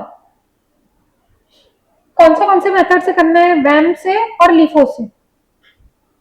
अभी देखो second part, what would be the value of materials consumed and value of closing stock as per this two methods. देखो क्लोजिंग स्टॉक तो सिंपल है, बैलेंस जो आपका आखिरी दिन पे आ रहा है after shortage, after adjusting this line, जो बचेगा शॉर्टेज के बाद वो आपका क्लोजिंग हो गया दोनों मेथड्स में। तो सेकंड पार्ट तो हो गया, सेकंड का सेकंड पार्ट क्लोजिंग स्टॉक वाला।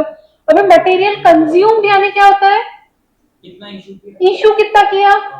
अभी इशू वाले कॉलम में आपका रिटर्न भी रहेगा, इशू वाले कॉलम में आपका रिटर्न भी रहेगा और इशू वाले कॉलम में आपका शॉर्टेज भी रहेगा।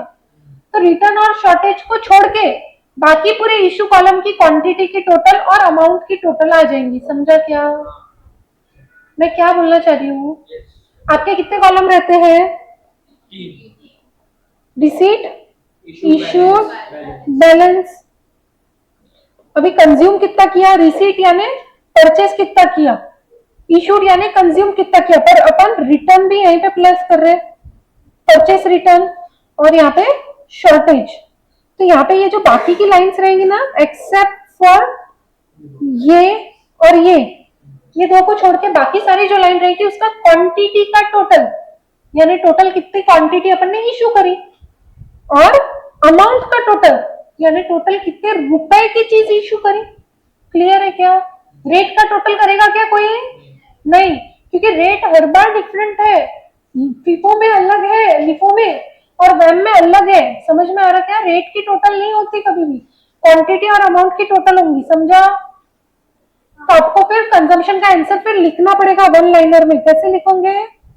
देखो एक डब्बा बनाना है, सेकेंड पार्ट के लिए एक डब्बा बनाना है। क्या डब्बा बनाना है? तो मैं यहाँ पे बताती हूँ अच्छे से। सेकेंड पार्ट के लिए आपको एक पूरा ऐसा बॉक्स बनाना है। वो बॉक्स में आएगा आपका, यहाँ पे आ जाएगा आपका वैम, और यहाँ पे आ जाएगा आपका लीफो। ये दो मेथड पूछी है आपको। ये दो मेथड में क्या क्या पूछा है? मटेरियल कंज्यूम्ड और क्लोजिंग स्टॉक। अभी यहाँ पे हर एक में दो दो, क्वांटिटी अमाउंट, क्वांटिटी अमाउंट। ठीक है क्या? ये समझा क्या आपको कैसा बनाना है डब्बा? ये डब्बा समझा कैसा बनाना है? बोले मटेरियल कितना कंज्यूम हुआ उसकी क्वांटिटी बताओ, उसका अमाउंट बताओ, उसकी क्वांटिटी बताओ, उसका अमाउंट बताओ, क्लोजिंग स्टॉक की कितनी क्वांटिटी है, उसका अमाउंट क्या है, क्लोजिंग स्टॉक की कितनी क्वांटिटी है, उसका अमाउंट क्या है। क्लियर है क्या? हाँ या नहीं? कोई दिक्कत है? कर पाओगे? होमवर्क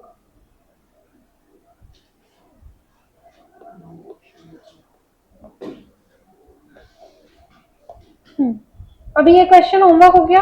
अब मुझे दो क्वेश्चन लेना है, दो क्वेश्चन के लिए मुझे आपकी हेल्प चाहिए। Question number 24, question number 24।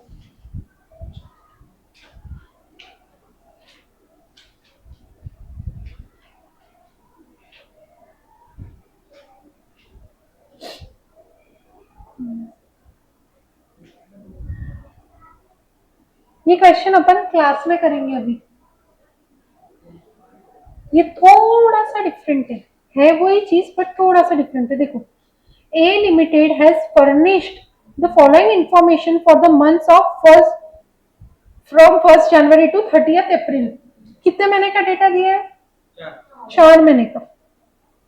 Number of working days दिया है, प्रोडक्शन इन यूनिट्स दिया है, कितने यूनिट्स प्रोड्यूस किए, पर वर्किंग डे रोज कितने यूनिट बनाए, रॉ मटेरियल परचेज दिया है, purchase price of raw material दिया है।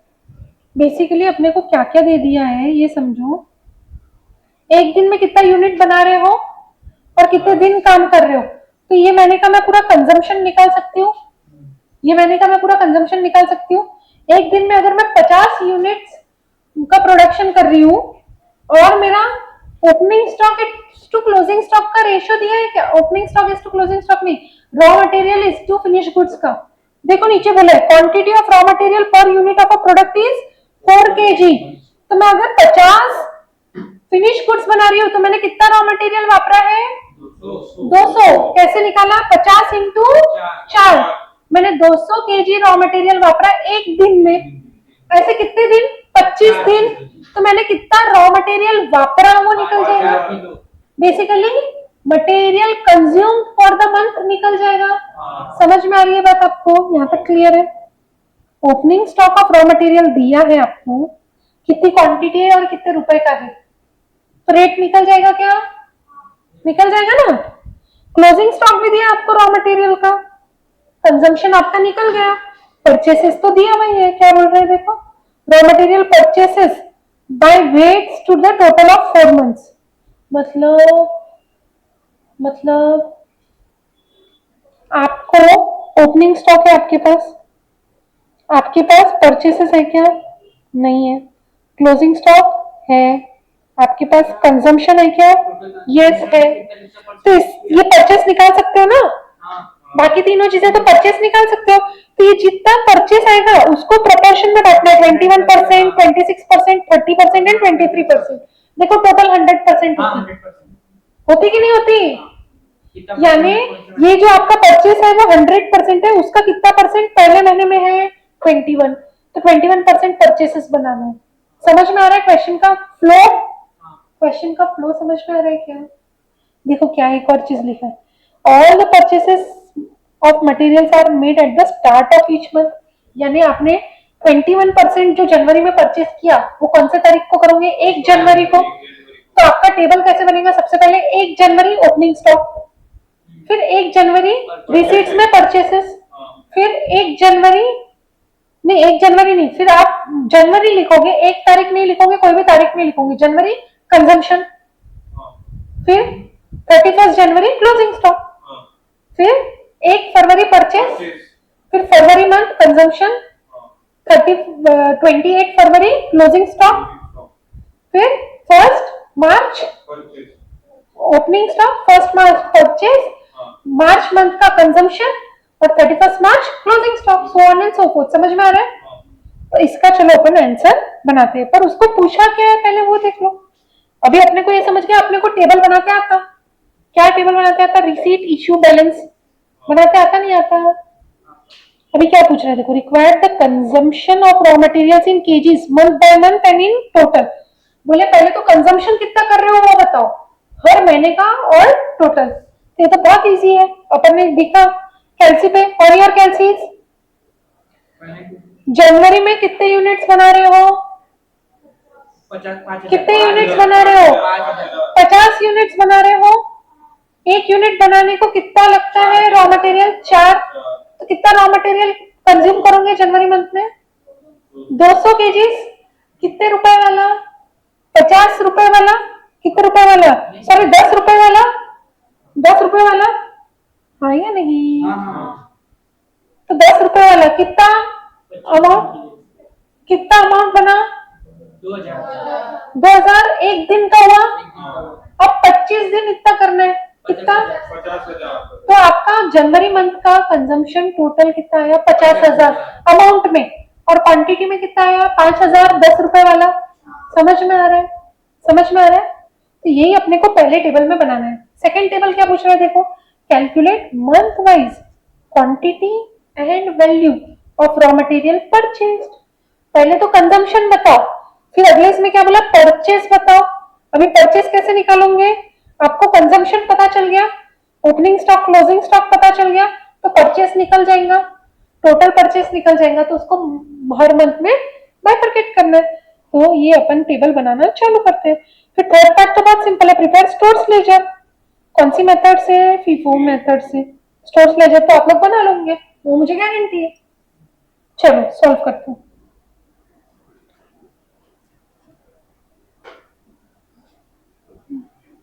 क्वेश्चन नंबर कौन सा था? 24। 24। क्वेश्चन 24।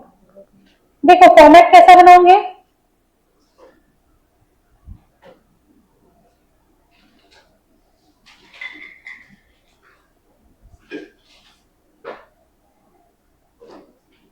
फर्स्ट पार्ट पर्टिकुलर्स, जनवरी, फरवरी, मार्च, अप्रैल और total.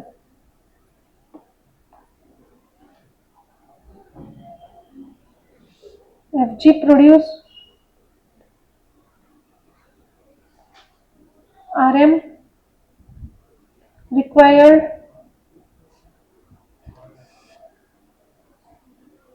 per day, number of days, total material consumed, amount of material consumed। समझ में आ रहा है मैंने क्या क्या लिखा है? मैंने बस सब शॉर्ट फॉर्म में लिखा है, आपको प्रॉपर लिखना है, ठीक है। एफजी प्रोडक्शन आपको दिया हुआ है 50, 55, 60 और 52। Raw material required per day कितना बोला है, 4 kgs। तो हर जगह नहीं, raw material required per day लिखा है ना, सॉरी। तो आपका क्या हो जाएगा यहाँ पे 50 इंटू 4, 55 इंटू 4, 220, 60 इंटू 4, 240, 52 इंटू 4, 208।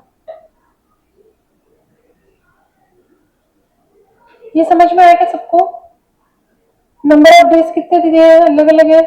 ये यहाँ पे मैंने क्यों यहाँ पे मैंने ये नहीं लिखा 4 kgs, क्योंकि सब में कॉमन था 4 kgs। तो अलग से 4 kgs का एक डब्बा बनाना जरूरी नहीं है। नंबर ऑफ डेज अलग अलग है, इसलिए अपन उसका डब्बा बना रहे हैं। तो टोटल मटेरियल कंज्यूम बताओ क्या आएगा, 200 इंटू 25, 220 इंटू 24, 240 इंटू 26, 208 इंटू 25। बताओ मेरे को क्या क्या है आंसर। 5000, देन 5280, 6240, 5200। अब सबकी टोटल बताओ।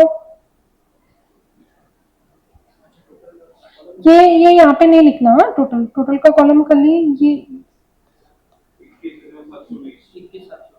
21,720।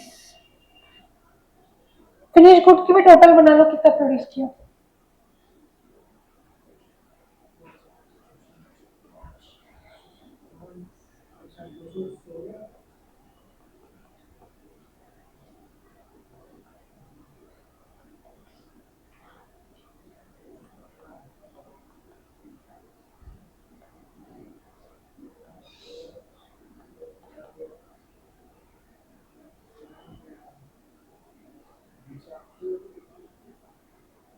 फिनिश गुड्स कितना है, 217। अभी मटेरियल अमाउंट बताओ, मटेरियल कंज्यूम की क्या क्या 63360, देन नहीं 13, 81120, नेक्स्ट 57200। टोटल एम प्लस करते जाना ना, इतनी मेहनत करे तो। क्या क्या 251680। ये समझा क्या, ये समझा टेबल। फर्स्ट पार्ट में क्या क्या पूछा है देखो, consumption of raw material in KGs month by month and in total. Month by month भी निकल गया केजीज में, और टोटल भी निकल गया, और अमाउंट में भी टोटल निकल गया। क्लियर है, क्लियर है कि नहीं है? तो ये आपका पार्ट 1 हुआ। पार्ट 2 क्या पूछ रहे हैं देखो, month wise quantity of raw material purchased. तो सबसे पहले आपको क्या करना पड़ेगा, उसके लिए एक टेबल बनाना पड़ेगा, कैलकुलेशन ऑफ RM परचेज। कैसे कैसे करोगे, मटेरियल कंज्यूम कितना 21720 प्लस क्लोजिंग स्टॉक कितना 5100 लेस ओपनिंग स्टॉक 6020। ये मैंने माइनस प्लस ऊपर नीचे क्यों किया है, ये ध्यान में आता है ना, सबको पता है ना, opening plus purchases minus closing is equals to material consume. तो material consume plus closing minus opening is equals to purchases.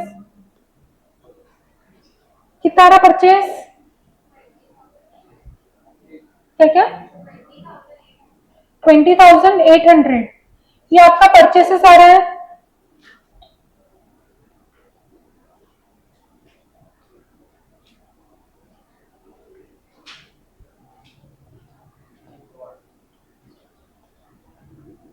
January, Feb, मार्च, अप्रैल, कितना कितना 20800 into 21%, 4368. Then 20800 into 26%, 5408.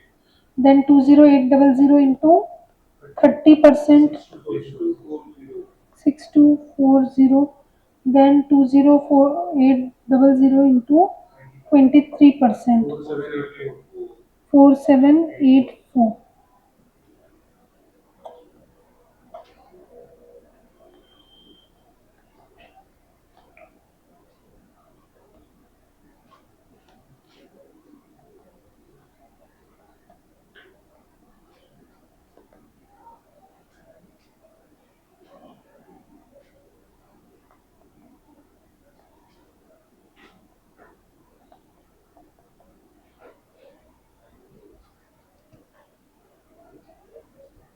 समझा कैसे करना है पार्ट 2?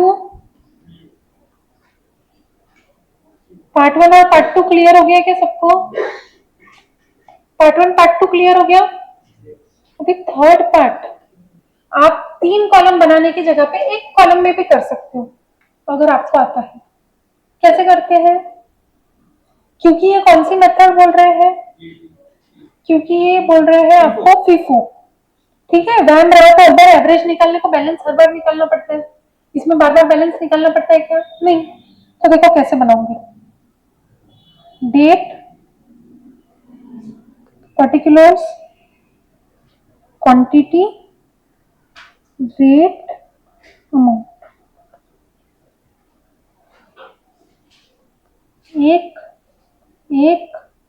2000 क्या बोला है? 23, 1/23 को पर्टिकुलर्स, ओपनिंग स्टॉक क्या है ये? Quantity 6020, amount 632110। कितना रेट बता दो मेरे को, कितना? 10.5।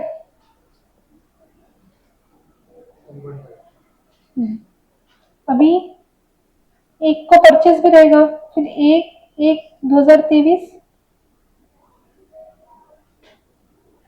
परचेसेस। देखो आपने निकाला था जनवरी का परचेसेस कितना है? 4368। क्या रेट से दिया है आपको? 10 रुपीज, तो 43680 अमाउंट। अभी यहाँ पे डेट में जैन लिखने का, इशू ब्रैकेट में कंजम्पशन कितना जनवरी मंथ का अपन ने निकाला ना यहाँ पे, कितना? 5000।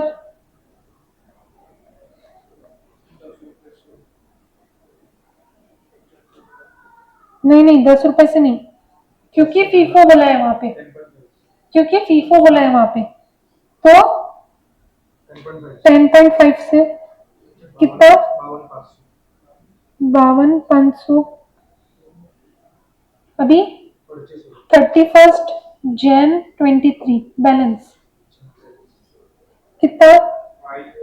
नहीं 1020 10.5 के रेट से और 4368 10 के रेट से। कितना है अमाउंट? 1710। ठीक है। अभी आएगा 1 फरवरी 23 परचेसेस। कितना परचेस कर रहे हैं अपन? 5408 कितने रुपए वाला? 12 रुपए वाला। अमाउंट बताओ। 64896। फिर फरवरी में इशू ब्रैकेट में कंजम्पशन लिखो आप लोग। कितनी क्वांटिटी है? 5280। अबे 5280 कर सकती क्या मैं?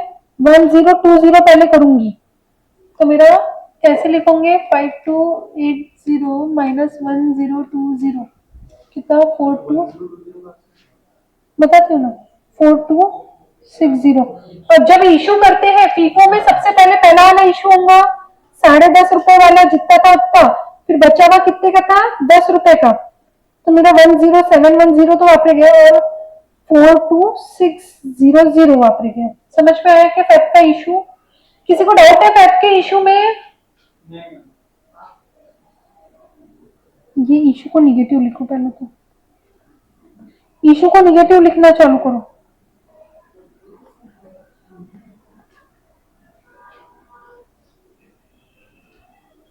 ये क्लियर है, सबको समझा?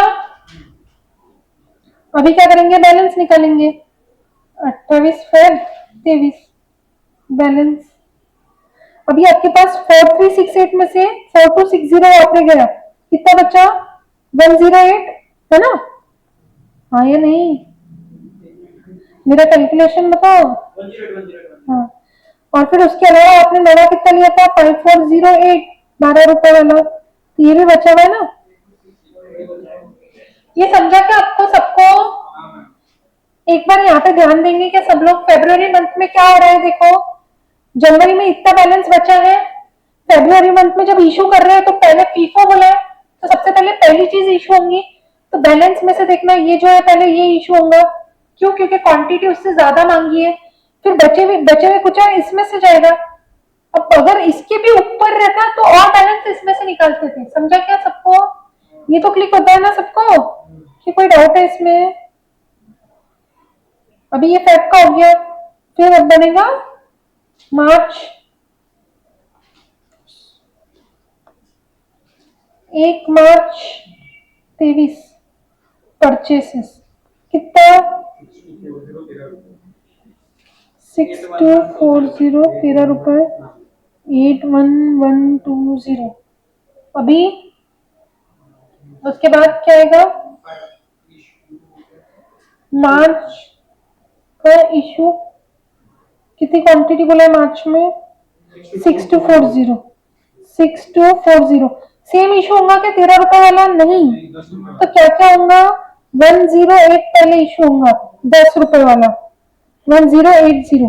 तो 6240 में से क्या क्या जाएगा? देखो, 6240 ऑन योर कैलसीज माइनस 108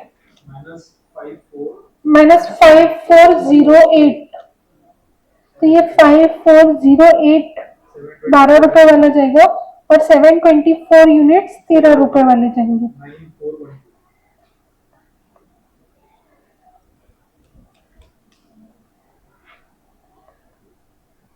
समझ रहे क्या सबको?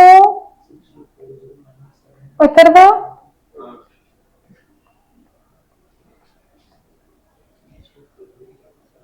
फिर क्या होगा? मार्च का बैलेंस आएगा, कब आएगा? 31/3।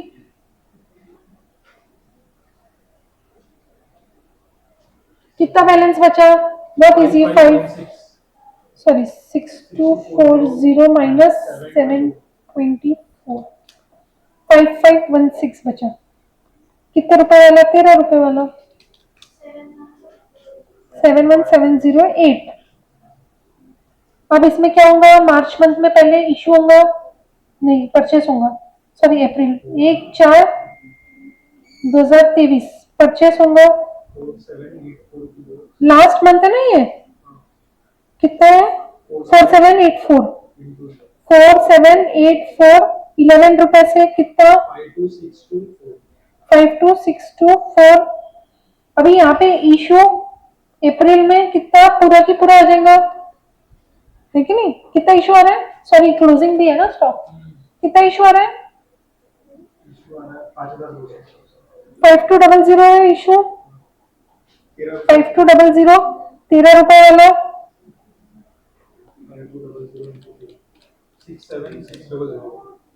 67600 बैलेंस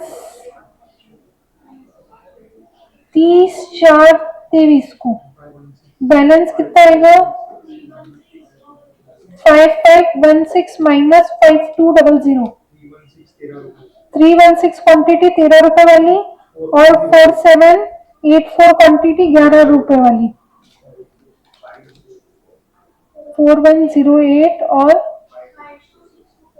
52624। तो आपका यहाँ पे देयरफॉर क्लोजिंग स्टॉक, नहीं ठीक है, वो बैलेंस इसको ही आप लिख लो, क्लोजिंग स्टॉक यहाँ पे अलग से मत लिखो। बोलो 108 कैसे आया? ऊपर वाला पूछ रहे हो, ये वाला कि ये वाला? ऊपर वाला, ओके। अभी ये देखो, अपना परचेस कितना था, इतना था, ओपनिंग स्टॉक कितना था, इसमें से कितना वापरा, पूरा वापर लिया, तो ये तो खत्म हो गया 1020, ये 1020 पूरा खत्म हो गया, ये देखो। फिर ये जो था इसमें से इतना ही वापरा ना, तो इसका बैलेंस है वो।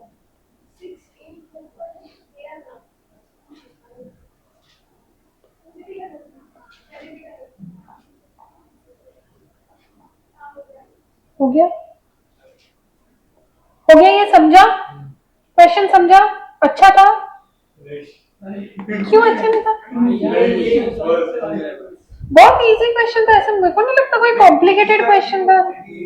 बोरिंग है, लेंदी है, बाकी कुछ भी नहीं है, लेंदी भी नहीं है एक्चुअली। अभी आज के दिन का आखिरी क्वेश्चन, और पूरे बुक का जो लेजर बना रहे हो उसका सबसे ज्यादा इंपॉर्टेंट क्वेश्चन, जिसको अभी ये आपने, हाँ, आपने 24 को भी मेरे हिसाब से एलडीआर मार्क करना चाहिए, बट 48 को तो कर ही लेना चाहिए। 48 क्वेश्चन जो है ऐसा ही सेम इलस्ट्रेशन में प्रैक्टिकल प्रॉब्लम है स्टडी मैट में। कौन करके लाएगा? सभी करके लाओगे, वो होमवर्क है आपका। ना प्रैक्टिकल प्रॉब्लम स्टडी मैट का सिमिलर दिखेगा आपको। कौन सा वाला वो भी देख के बताऊं क्या? रुको शक्ल देख लेते हैं उसकी।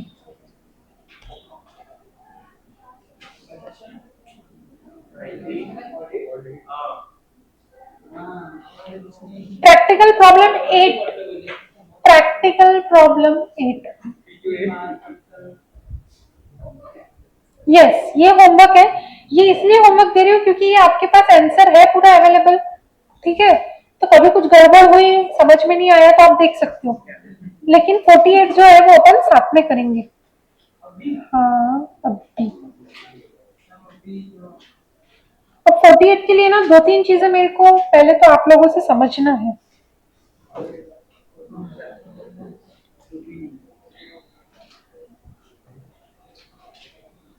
Arnav Electronics manufactures electronic home appliances. It follows weighted average cost method for inventory valuation. WAM follow करना है, clearly mention कर दिया। Following are the data of component X. अब इसके लिए ये terms पहले समझो, ठीक है? ये टर्म्स जो है ना इन्होंने लिखी हुई, वो टर्म्स समझो। इसमें क्या क्या टर्म्स है, नोट्स ओपन करो अपनी अपनी, ओपन द नोट्स।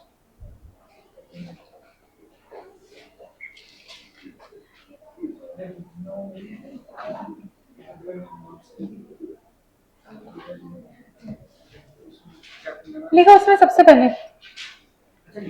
हाँ इसीलिए तो बोली, चलो लिखो।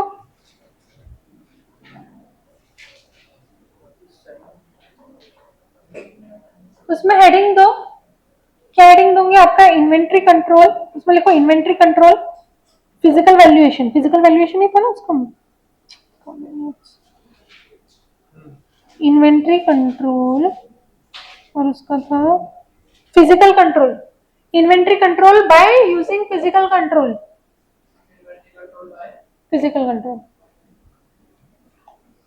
उसमें नीचे पॉइंटर नंबर बना के लिखना है। Pointer number 1, purchase order colon बनाओ, लिखो मीनिंग परचेस ऑर्डर का, और समझो पहले तो परचेस ऑर्डर क्या होता है। इधर पहले सब जन ध्यान दो।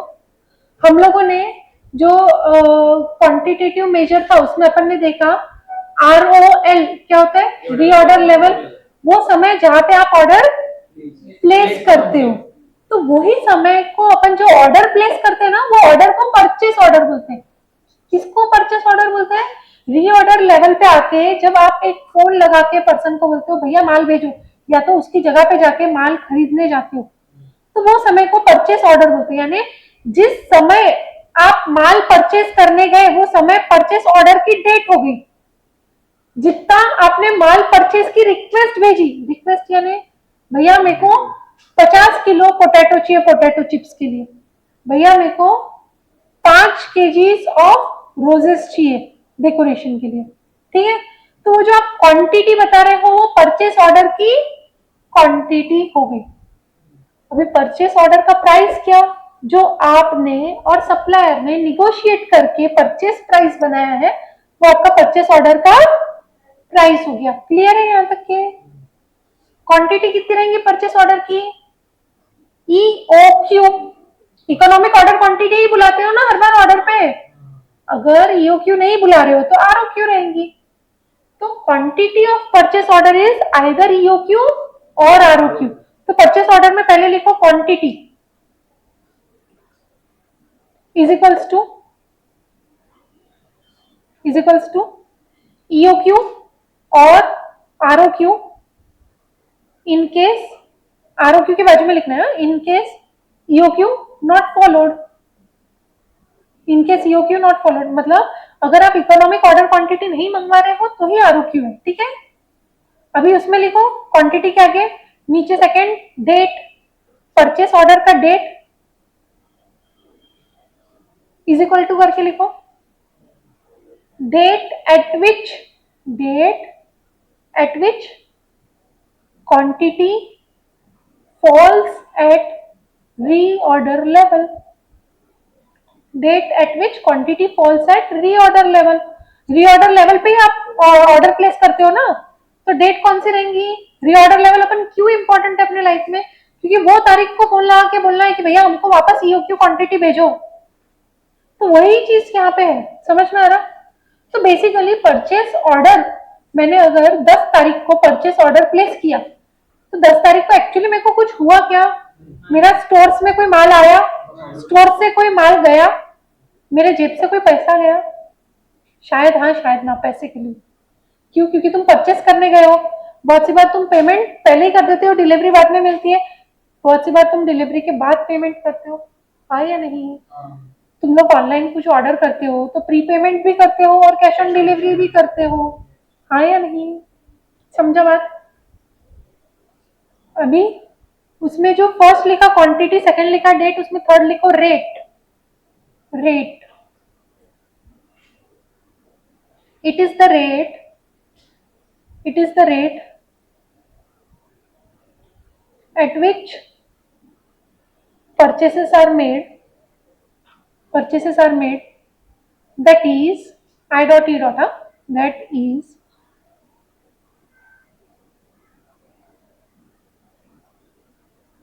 purchase price, PP, that is PP, purchase price, bracket में लिख लो to be used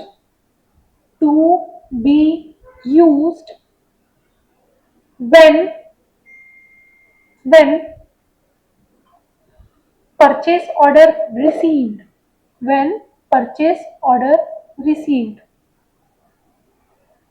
क्यों ऐसा लिखा रही हूं मैं ब्रैकेट्स में? अगर आपको स्टोर्स लेजर बनाना है तो परचेस ऑर्डर की तो कोई एंट्री नहीं आएंगी, क्योंकि ना तुम्हारे पास माल आया ना माल गया, यानी no receipts no issue, receipt payment नहीं, no receipt of goods no issuance of goods. Clear है? पर जिस दिन माल आएगा उस दिन का क्या रेट लोगे? तो वही रेट लोगे जो परचेस ऑर्डर में मेंशन किया था। समझ में आया क्या? क्या रेट लोगे? परचेस ऑर्डर में मेंशन किया, जो परचेस उसके करस्पॉन्डिंग परचेस ऑर्डर में जो रेट मेंशन किया था, उसके करस्पॉन्डिंग परचेस ऑर्डर में जो रेट मेंशन किया था। अभी परचेस ऑर्डर के नीचे लिखो एक, ओ भैया पन्ने मत पलटो, परचेस ऑर्डर के नीचे सेकंड चीज लिखो।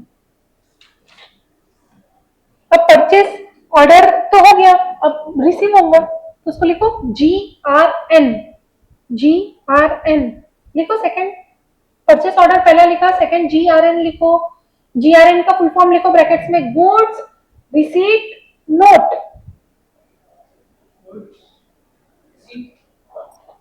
अपन रिसीट्स बनाते ना, वो उसमें का रिसीट नोट। इसका मतलब क्या है? ट्रक में माल डिलीवर किया, ट्रक वाले ने, ट्रक के ड्राइवर ने हमारे हाथ में एक पावती दिया। क्या रहती है वो पावती? Delivery receipt. क्या रहती है वो पावती? Delivery receipt. ये आप जीएसटी में भी पढ़ोगे, डिलीवरी रिसीट का क्या इंपॉर्टेंस होता है। तो डिलीवरी रिसीट मिलती है, उसका मतलब वो बताता है डिलीवरी रिसीट, उसको सप्लायर भेजता है, उसमें लिखा रहता है कि हम इतना माल ये तारीख को मैंने तुमको भेजा है। क्यों जरूरी है? जितना माल आया वो अपन उतना रख लेंगे क्या? बहुत सी बार माल अपना मिसमैच हो सकता है। क्यों? क्योंकि ट्रक में अपना ही अकेले का माल आएगा क्या? शायद नहीं, वो बाकी लोगों को भी डिस्ट्रीब्यूट करते हुए आए। शायद ट्रक ड्राइवर ने चोरी कर ली हो माल का वो, शायद ट्रक ड्राइवर को ही नहीं पता, उसके ट्रक में से पीछे से माल गिर गया, 1-2 कार्टन गिर गए, क्या भरोसा? तो माल क्रॉस टैली करने को जितना सप्लायर ने भेजा था उतना ही अपने को रिसीव हुआ है, डिलीवरी रिसीट मिलती है। तो डिलीवरी रिसीट में क्वांटिटी लिखी हुई रहती है और उसी को बोलते हैं goods receipt note. Goods receipt note जब अपने हाथ में आती है, इसका मतलब अपने को माल मिल गया। क्यों गुड्स रिसीट नोट हाथ में आते से ऐसा समझ में आता है? क्योंकि वो हमेशा ट्रक ड्राइवर के साथ आती है, वो कहीं भी अकेले कुरियर में किसी तीसरे व्यक्ति के हाथ से नहीं डिलीवर होती है। जो माल लाके देता है उसके साथ ही गुड्स रिसीट नोट डिलीवर होती है। समझा क्या? E-way bill. तो कैसा रहता है बेसिकली? गुड्स रिसीट नोट कब मिलेंगी? गुड्स रिसीट नोट की डेट क्या है? Date of delivery of order. तो लिखो गुड्स रिसीट नोट में पहला date is equals to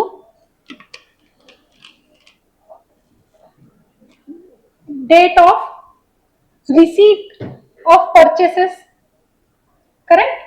Date of receipt of purchases, purchases के बाजू में ब्रैकेट में EOQ ऑब्लिक ROQ, कौन सा परचेसेस था? EOQ या तो ROQ था, हाँ या नहीं?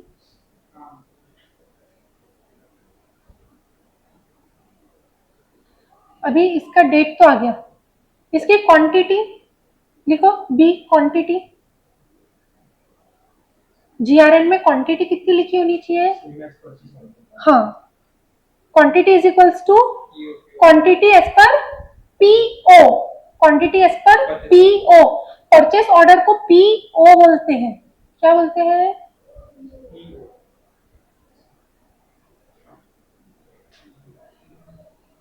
अभी क्वांटिटी हो गई, डेट हो गई, थर्ड चीज रेट। रेट लिखो बाजू में जल्दी से, rate. Rate, no mention of rate, rate is equals to no mention of rate, comma, consider rate of corresponding PO। क्या भाव पे आया माल? हमको नहीं पता, हमको तो ये पता है माल आ गया। क्या भाव पे आया? जो भाव पे तुमने PO भेजा था वो भाव पे माल आ गया। समझ में आया क्या? हाँ या नहीं? अभी एक चीज समझो, परचेस ऑर्डर की भी पहले एक चीज होती है आइडियली, परचेस रिक्विजिशन। ये लिखो मत, ये मैं खाली आपको अंडरस्टैंडिंग के लिए बता रही हूँ। कोई क्वेश्चन में आपको भटक गए, आपको कहीं पे परचेस रिक्विजिशन वर्ड दिख गया तो क्या है उसका मतलब?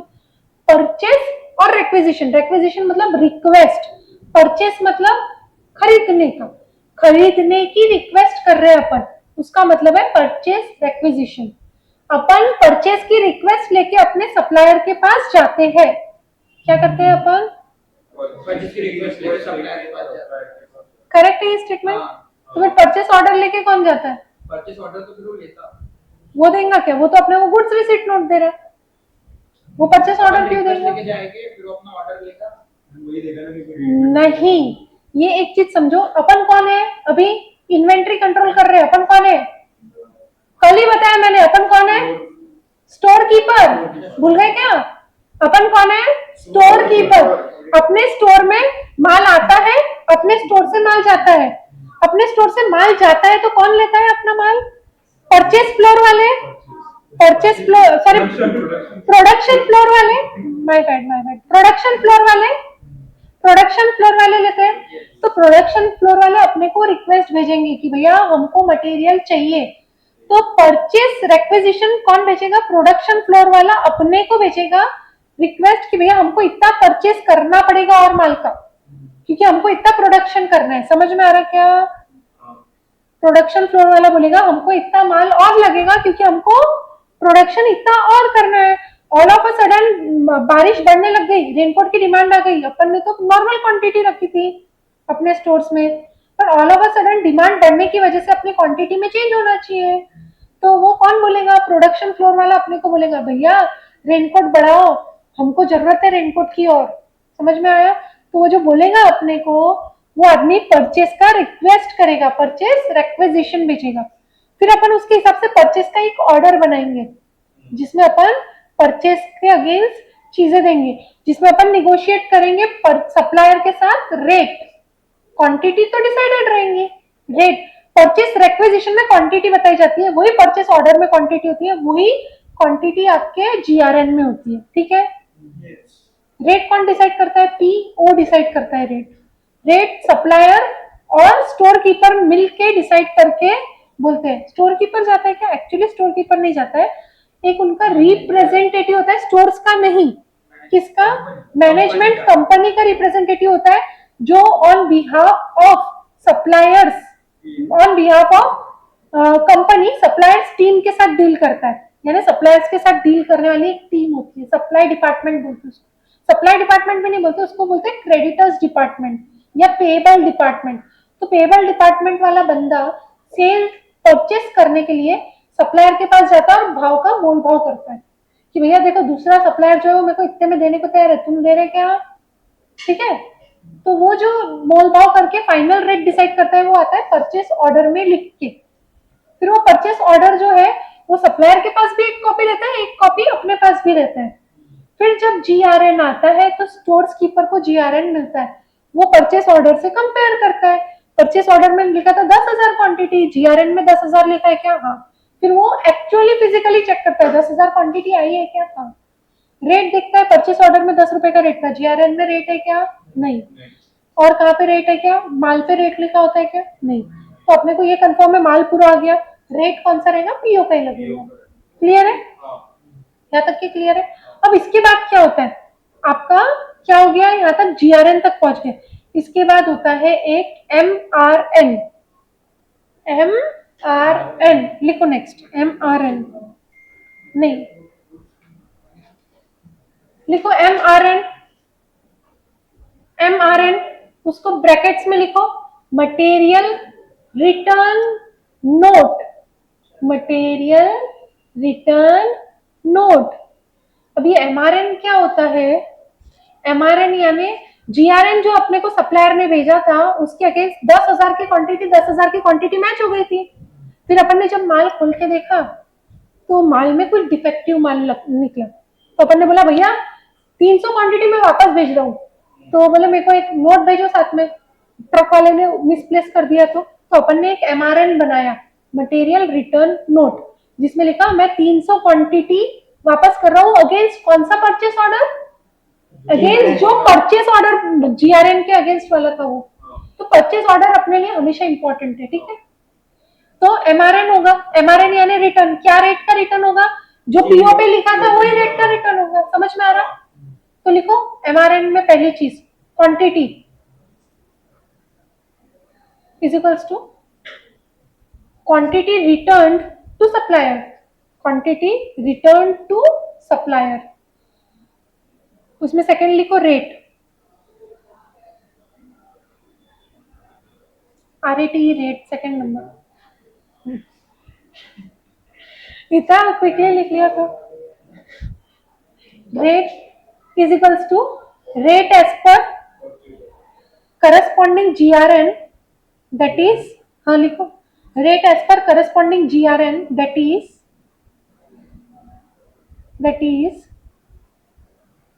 PO of that GRN, PO of that GRN.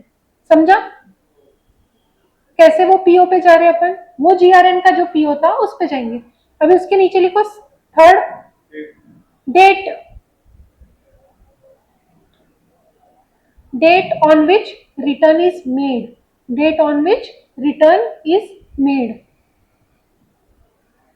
Clear है? अब अपने पास अपन ने गुड्स का ऑर्डर भेजा था, गुड्स आ गए, गुड्स में से डिफेक्टिव गुड्स भेज दिए। अब क्या करेंगे अपन?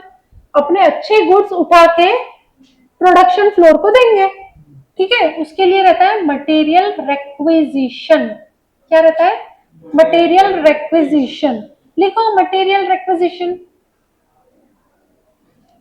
नेक्स्ट आएगा मटेरियल रिक्विजिशन। अब मटेरियल रिक्विजिशन क्या होता है?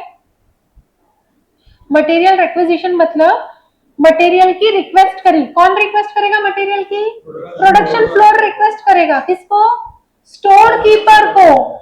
स्टोर्स को रिक्वेस्ट करेगा प्रोडक्शन फ्लोर की भैया हमको मटेरियल दो जो आपके पास आ चुका है वो। क्लियर है क्या? तो मटेरियल रिक्विजिशन में लिखो सबसे पहले date. Date of issuance of material to production floor. Date of issuance of material to production floor.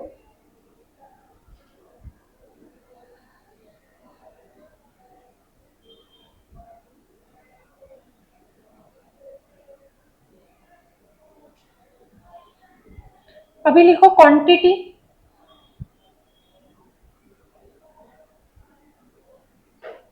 is equals to quantity of issue, that is material consumed. Quantity of issue, that is material consumed.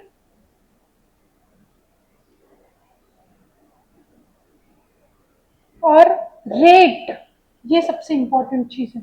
Rate is equals to as per method followed by company. As per method followed by company. अगर FIFO है तो FIFO की rate लगेंगी, LIFO है तो LIFO की। अथर्व सो गए क्या? हाँ वैम है तो वैम की रेट लगेगी। समझा क्या?